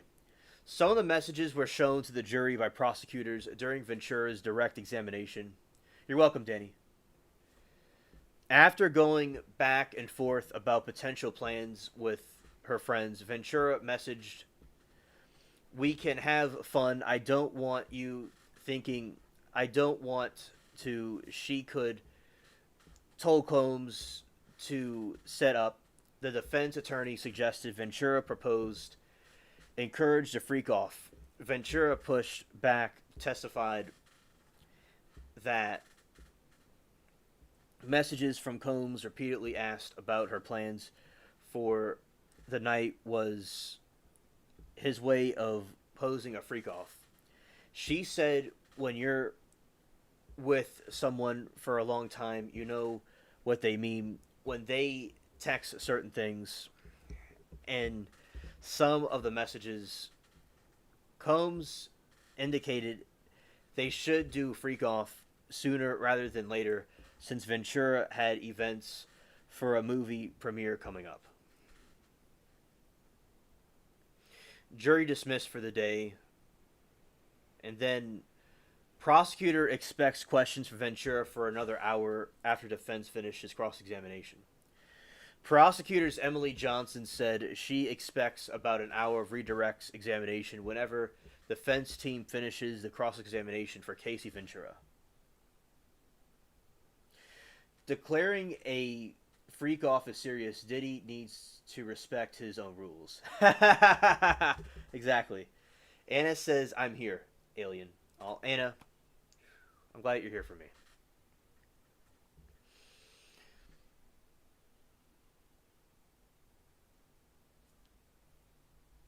And Miranda's gonna party to Eugene's music soon. That's awesome.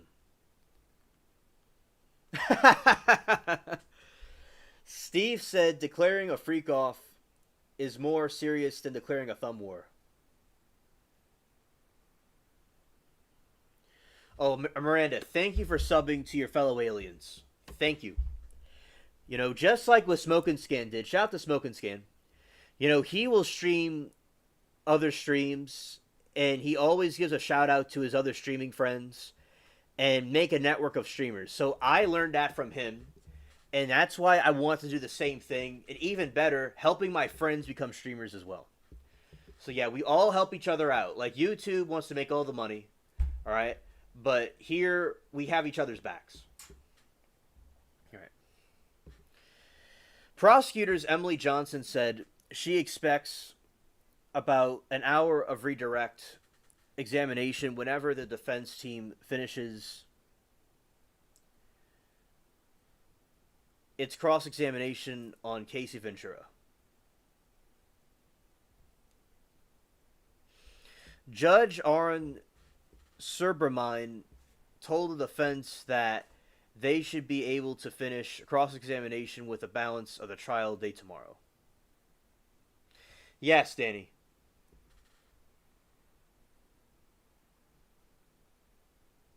Oh, yeah, yeah. Okay, Miranda, I put the link to your channel in the chat so they subscribe to it.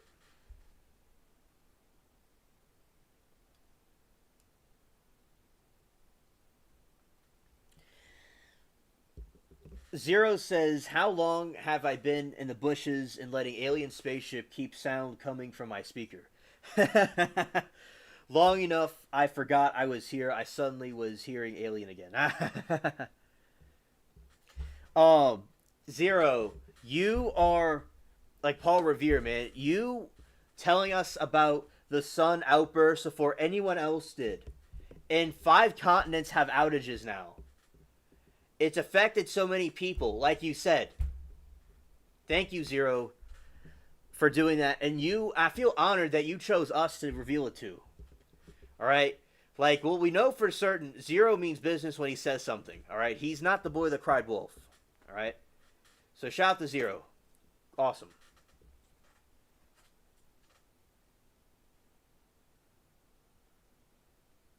Anna, that's a great idea, and I will certainly do that.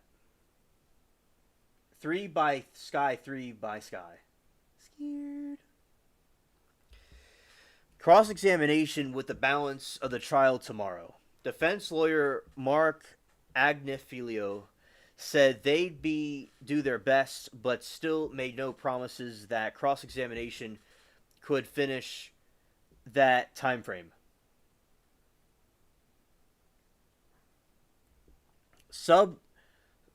Superman had noted that does not technically have authority to cut off cross-examination when it's amounted to during the direct testimony. Prosecutor.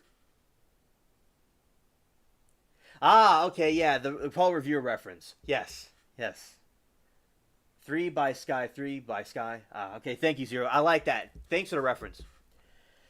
Sub had noted that he does directly have authority to cut off cross-examination when it's amounted to duration and direct testimony. The prosecution and defense teams plan to convince 9 a.m. ET tomorrow before Ventura testimony continues.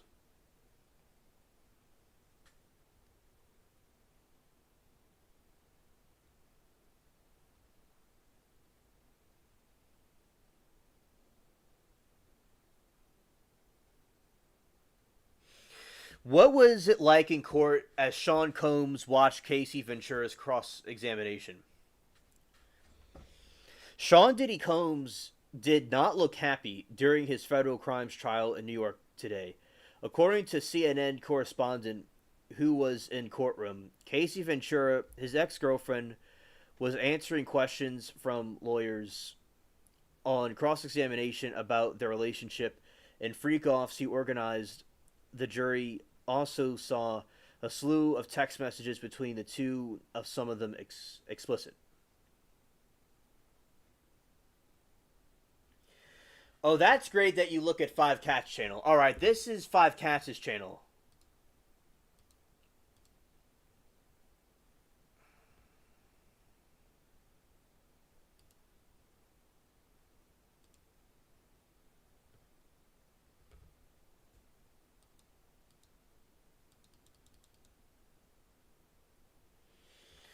Well, what the page is doing, it was kind of freezing up on me. It's not letting me. Come on. It's fixed now. All right. Come on.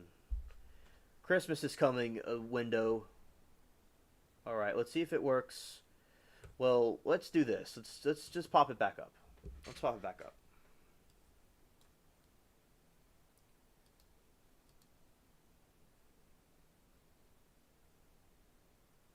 Oh, come on.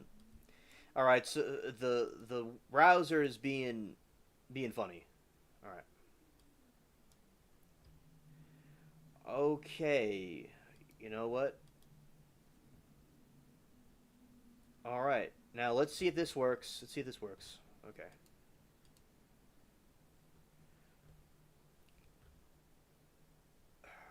I'm gonna open up this other window. Let's see if this works.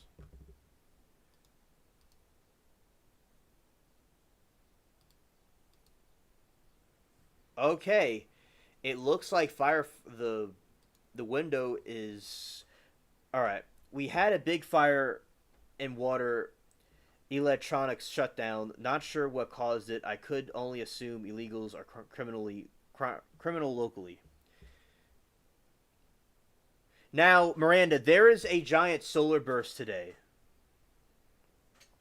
The sun had a solar burst, and Zero told us about it a couple of days ago, and that's what likely caused that to happen. It was the solar storm that hit us. 5 continents it went out. I'll have so many subs, I won't know what to do with. Nice. I'll be up all night. LOL. All right. Now, let's see if this will work. Let's see. Is it going to work? Okay, it's working now a little bit. Nothing wrong with the connection, but it's the goofy. Okay.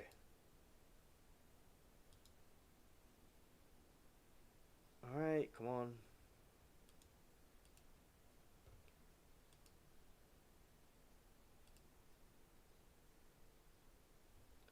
You know what I'm going to have to do?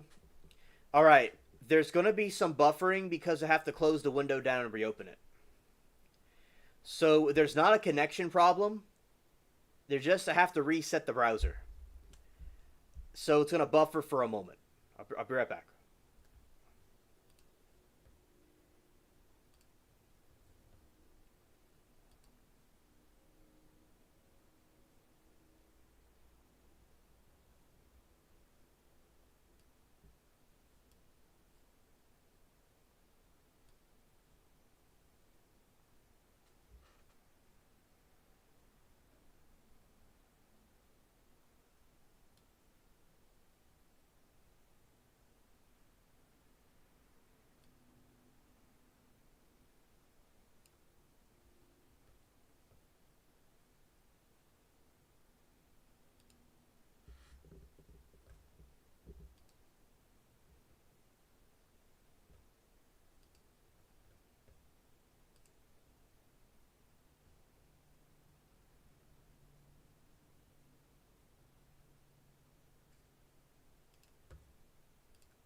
I'm back. All right. Now we're in business.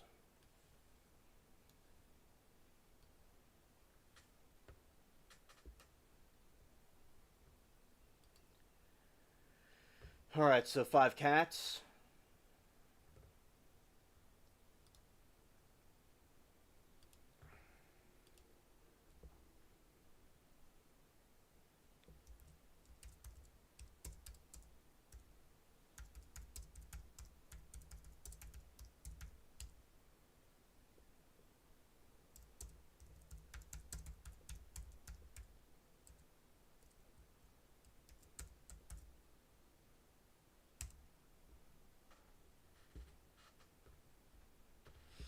All right, that's Five Cats channel.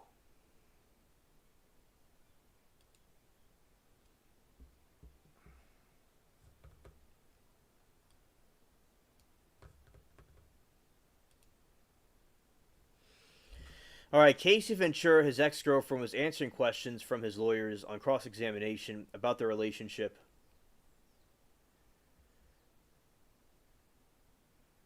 About freak-offs, he organized the jury and saw a slew of text messages between the two of them explicit.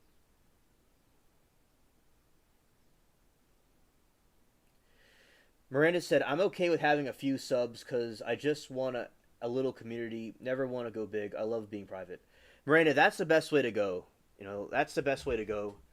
And it's great to have a community of people to hang out with. He was passing a ton of notes to his defense.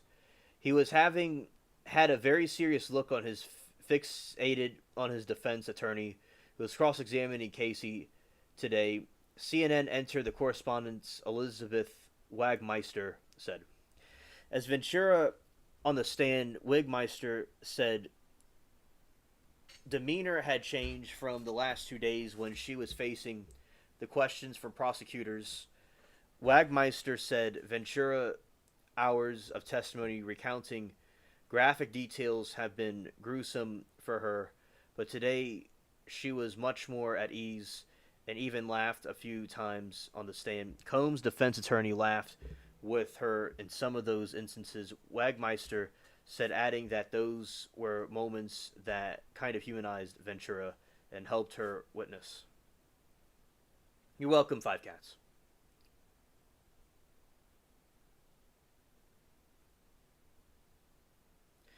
Key things to know from cross-examination of Casey Ventura today.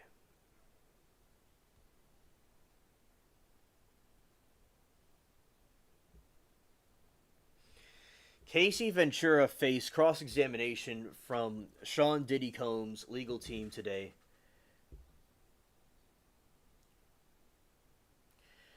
In his federal criminal trial, Ventura, a former girlfriend of Combs and one of his accusers, has been on the stand since Tuesday after the prosecution's star witness testified about the beginning of the relationship and her participation in the freak-offs in which Combs called the drug-fueled six performance he orchestrated.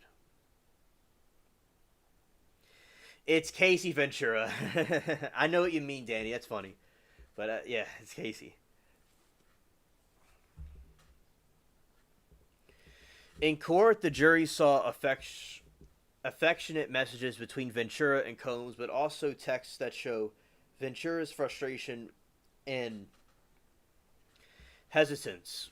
Combs had pleaded not guilty to racketeering, conspiracy, sex trafficking, and correspondence to engage in prosecution. The prosecution could face up to life in prison. Engage in prostitution and could face life in prison.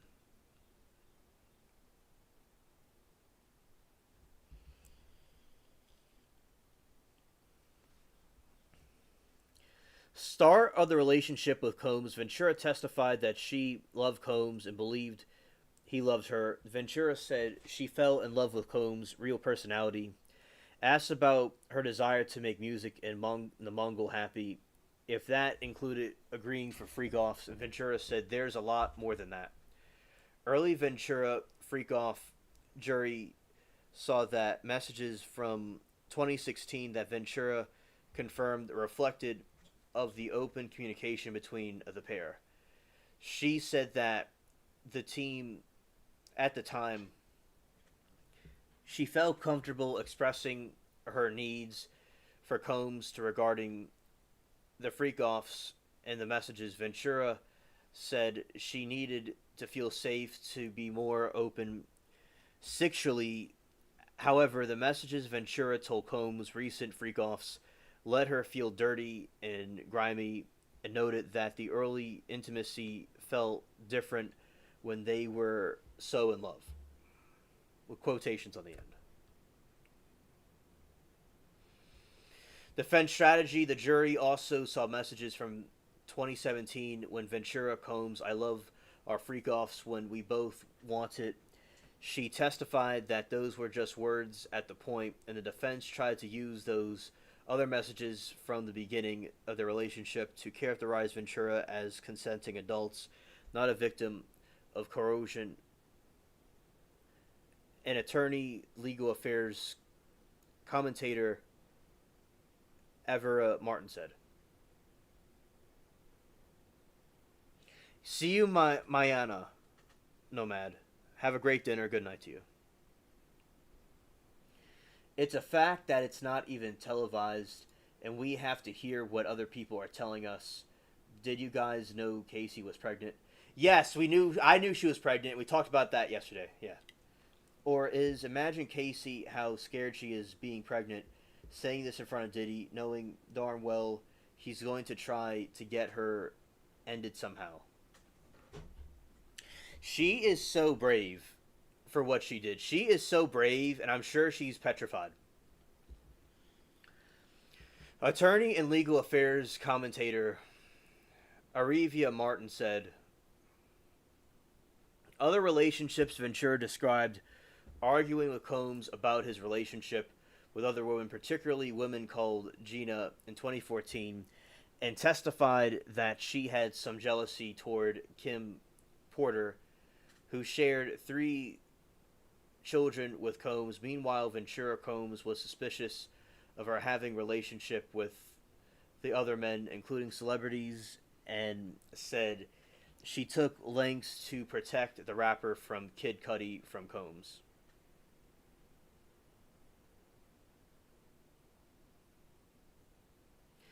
And Sharon says, I'm glad that she's happy and moved on now.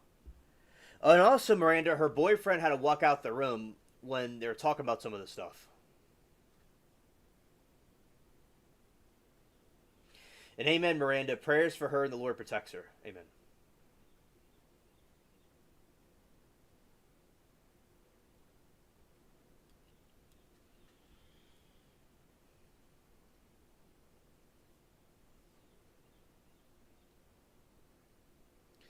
All right, Miranda. I'll explain something to you. So, basically, in New York City, in New York State, they do not televise trials because they're woke and liberal.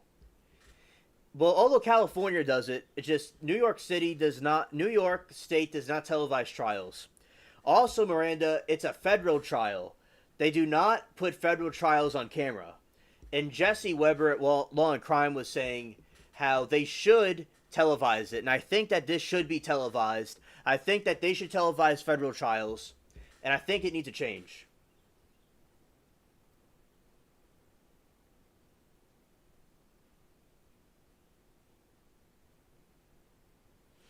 All right on, Miranda.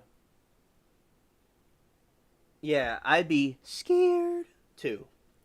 Drug use. Ventura testified that she and Combs were both doing a lot of drugs during their relationship and that she experienced an adverse side effects. Ventura said Combs was explosive at the time when she had her find out that she was doing drugs with her friends or took his drugs without him, knowing that the defense attorney also asked lengthy and line of questions suggests that Combs was reliant on opiates and the withdrawal from would negatively affect his mood. You're welcome, Miranda. And also, a federal trial is not televised. Federal trials don't allow cameras in there. Testimony timing. Judge Aaron Subramine told attorneys he wanted to have Ventura off the stand tomorrow, and defense should finish its cross. And yesterday in the court, the prosecution is worried that Ventura is heavily pregnant, could have the baby over the weekend. New York and California is a bunch of cum. Yeah, that is certainly what the states and New York and California like to eat. Absolutely. But they're commies. And we all know it, and they are being lit on fire to this day. I mean, Nobody's visiting California or New York. It's a hellhole. Facts, Miranda. And also, Miranda, with California, California allows trials, but the trials are delayed, so we get a delayed feed. And also, they're very difficult to get. They are commies.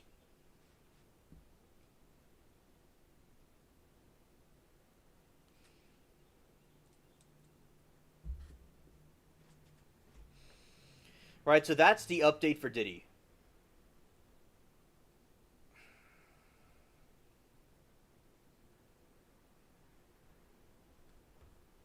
I'll tell you right now.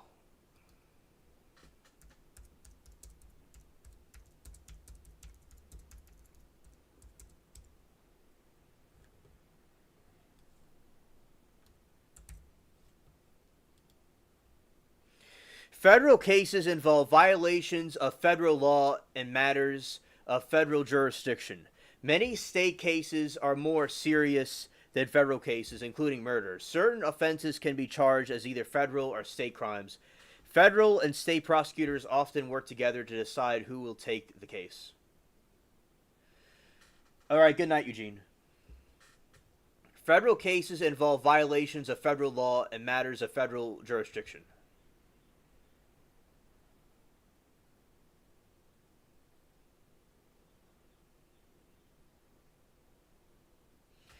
I never can stay up or go for them, but Alien, well, yes, I can. Strange. Yeah. I appreciate you here, Sharon. Thank you so much.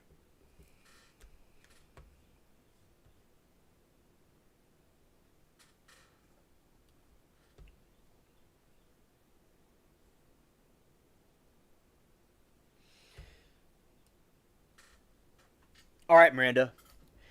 And also, yes, Miranda, I'm glad that you like the little community we have here. And I'm so Miranda. Yesterday, I got 35 likes on the stream. I broke a record yesterday. And as I said, if like some crazy thing happens, usually channels like something crazy happens and it goes viral. I will go viral, but the way this channel grows is a more of a slower process, but we're growing very well.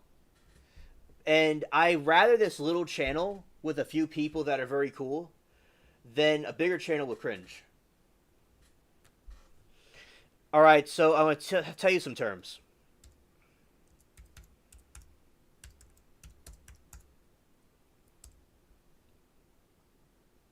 Yeah, woot woot, yeah. And Rebecca, yesterday I was telling them about the scared hoodie that you got. And they're asking about the merch and stuff. I said, yeah, that is true. It is there, and your hoodie came out great that you got. So thank you, Rebecca, for that when you did that. And I'm glad that you like to hang out in the streams too. So there's something called a scintilla of evidence. I was learning from G yesterday, and I know attorneys, Miranda, all over the country. By the way. And Scintilia, thank you, Miranda, that you left a like. I always appreciate you supporting the like button and you being here. Scintilla is commonly used to reference evidence in a context. There must be a scintilla of evidence. So a scintilla means a faint spark. So in a legal case, you have to have a spark or a slight thing of evidence to go to trial. Also, burden of proof.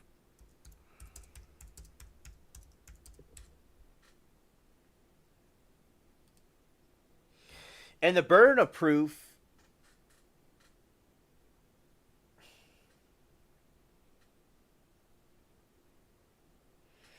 yeah, right on, Miranda.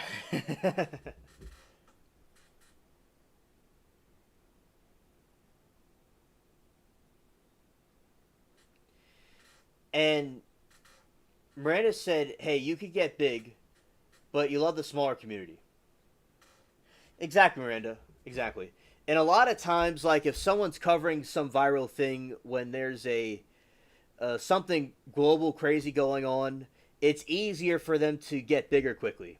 This one is more like a company where it would have to be marketed and done more over time. It would get bigger over time. It's just a slower growth.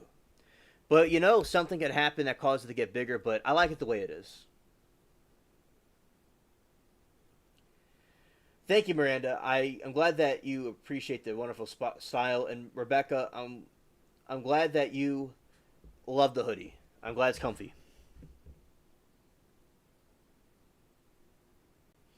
Because see, Miranda, with the smaller community, it's better in a way.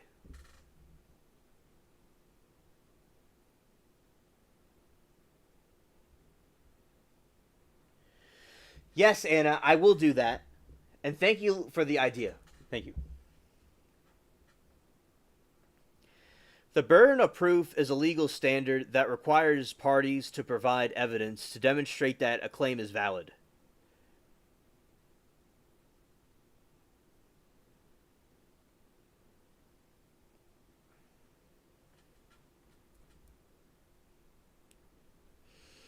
Three levels of burden of proof is beyond a reasonable doubt.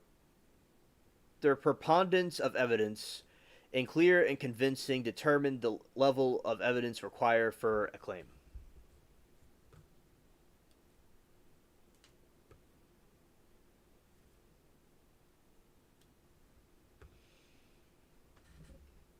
So that's what the burden of proof is. That's what you need in a case. All right.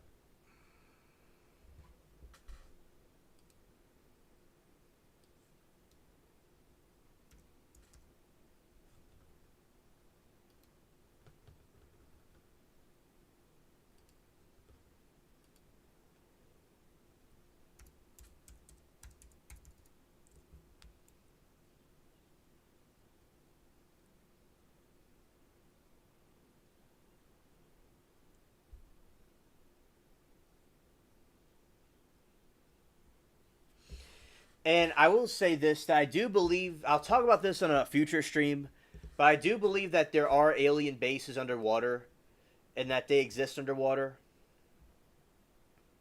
And it's something we have to look into. And it's something that Sarah also suggested that would be a thing. So, yeah, I think that there are aliens underwater and there are bases. There's certainly evidence for that. I believe a lot of the strange aquatic creatures that we see that are kind of like monsters came from alien experiments.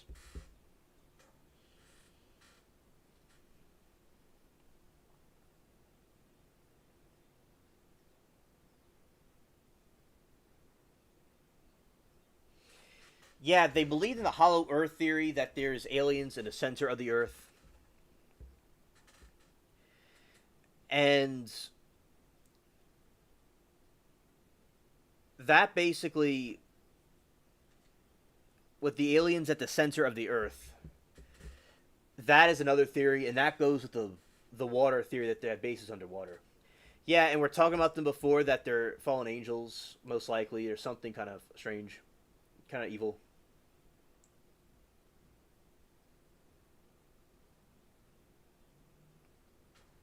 Miranda, so a mermaid is something that came from a an experiment between the Nephilim. So the human hybrids that were created because of the fallen angels, the fallen ones, the Watchers, the ones that the aliens basically they mixed with things from the sea, and they mixed with humans. So mermaids are hybrids between humans and the aliens or the fallen angels, whatever you want to call them. So and also fairies and cryptids and stuff, those are from them too.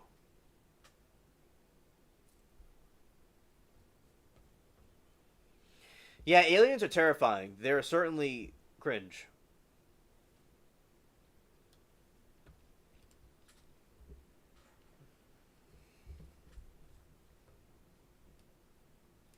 But yeah, those also like fairies and stuff like that. Yeah, that's what they are. Yeah, bioluminescence is like glowing in the dark. It's like abyssal fish and stuff like that. And also, there's water that's bioluminescent.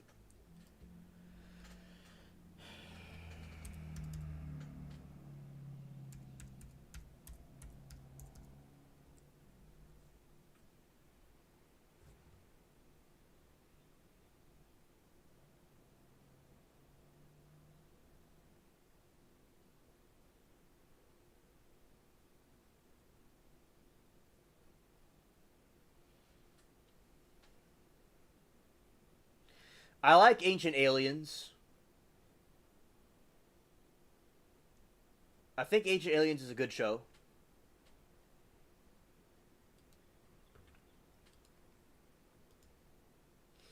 All right, this is bioluminescence.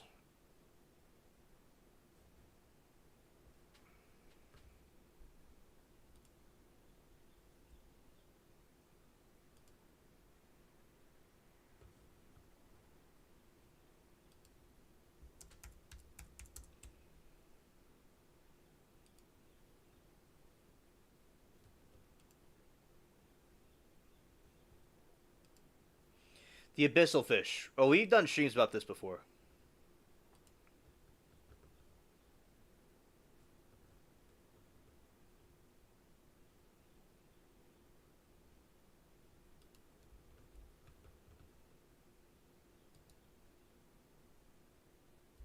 I guess the Bible left us on the notes saying, like, all the Nephilim was gone. Nephilim. All right, so Miranda, now I know that you believe the Nephilim are gone, but there are some accounts of the Nephilim coming, surviving in the mountains, like the story of Grendel, and there's different accounts of the giants surviving in the mountains. Also, there's in Afghanistan, there was this Nephilim that was found allegedly. So some of them may have survived, but I understand you don't believe that they survived. But that's okay.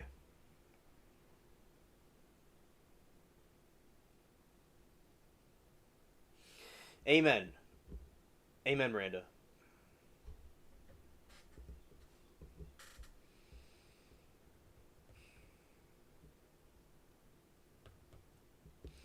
More bioluminescence.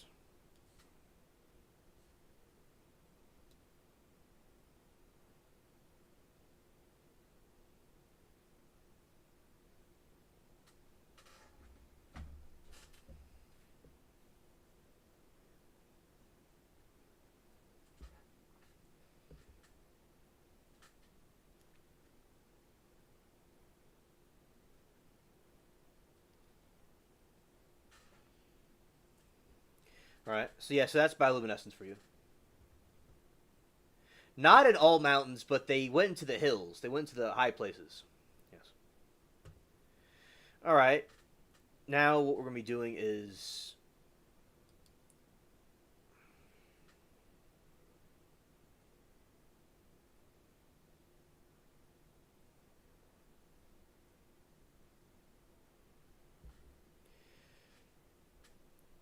Regina. I think that they are.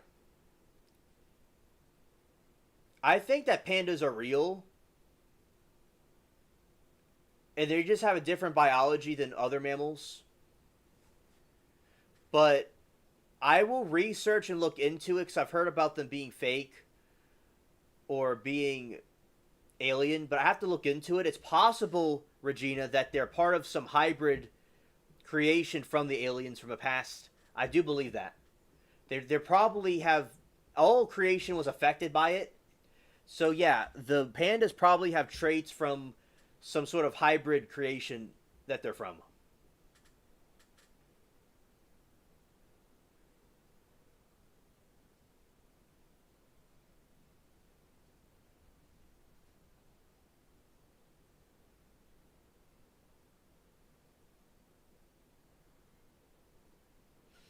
Sharon says, no, she says, Sharon, I love them too. We have much talk about natives witnessing UFOs and dark. It's our equipment, but how did we get so advanced? Maybe the Nephilim did survive because they were demonic and human at the same time. So maybe they were like mermaids and they could breathe. What do we know? All right, so with the mermaids is a separate creation. So the mermaid underwater is a different creature than a Nephilim standing on land. So the aliens, angels, they got like a fish and a human and a fish. They put it together, or they mated and created some sort of creature underwater that's like a humanoid thing, or like a Nephilim made it with a fish and created a one of those things, something like that. but it's separate from a Nephilim. So the Nephilim were giants that walked in the land. So the sea creatures were able to survive, but the Nephilim had to climb up into the mountains. But many of them died in the flood, allegedly. But their spirits survived. They're like ghosts and stuff. Those are from the Nephilim. Like a lot of spirits are from the Nephilim. Like those demonic things are from Nephilims. The ChatGPT said that it was a Nephilim that died in the Great Flood. That's what someone said when they're talking to GTP, whatever it's called. And the creature was saying that its father was Satan, but it was independent of Satan, and it died during the Great Flood.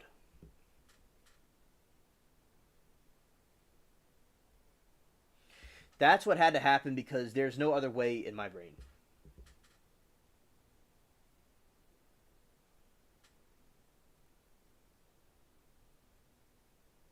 What if ghosts are just demons talking to us?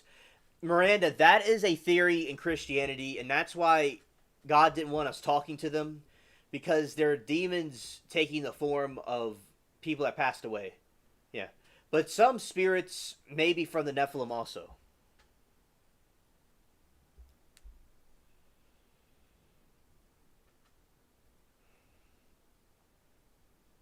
All right, Miranda. All right. Now, something else that is going on is that I have to go do some things with the cats. So I have to end the stream. And so we're going to be wrapping it up. But I am glad that y'all are able to show up and be here. And I really appreciate the support. Theories about early man being pushed through centuries and some driven to the water, many evolved to survive underwater. Mermaid. That's another possibility, Anna, and it could be somewhere in the middle of the truth. Good point, Anna. Maybe it did. That's also another possibility. But I do think they're also connected to the fallen angels too. Yeah, bye, Bubbles. Yeah. The cats that I'm going to see are the ones in another room. It's another area. Yeah, but... Alright, so everybody have a great evening, and y'all have an amazing time with the evening. Probably go live tomorrow as well. And let's see, let's do this right. And peace.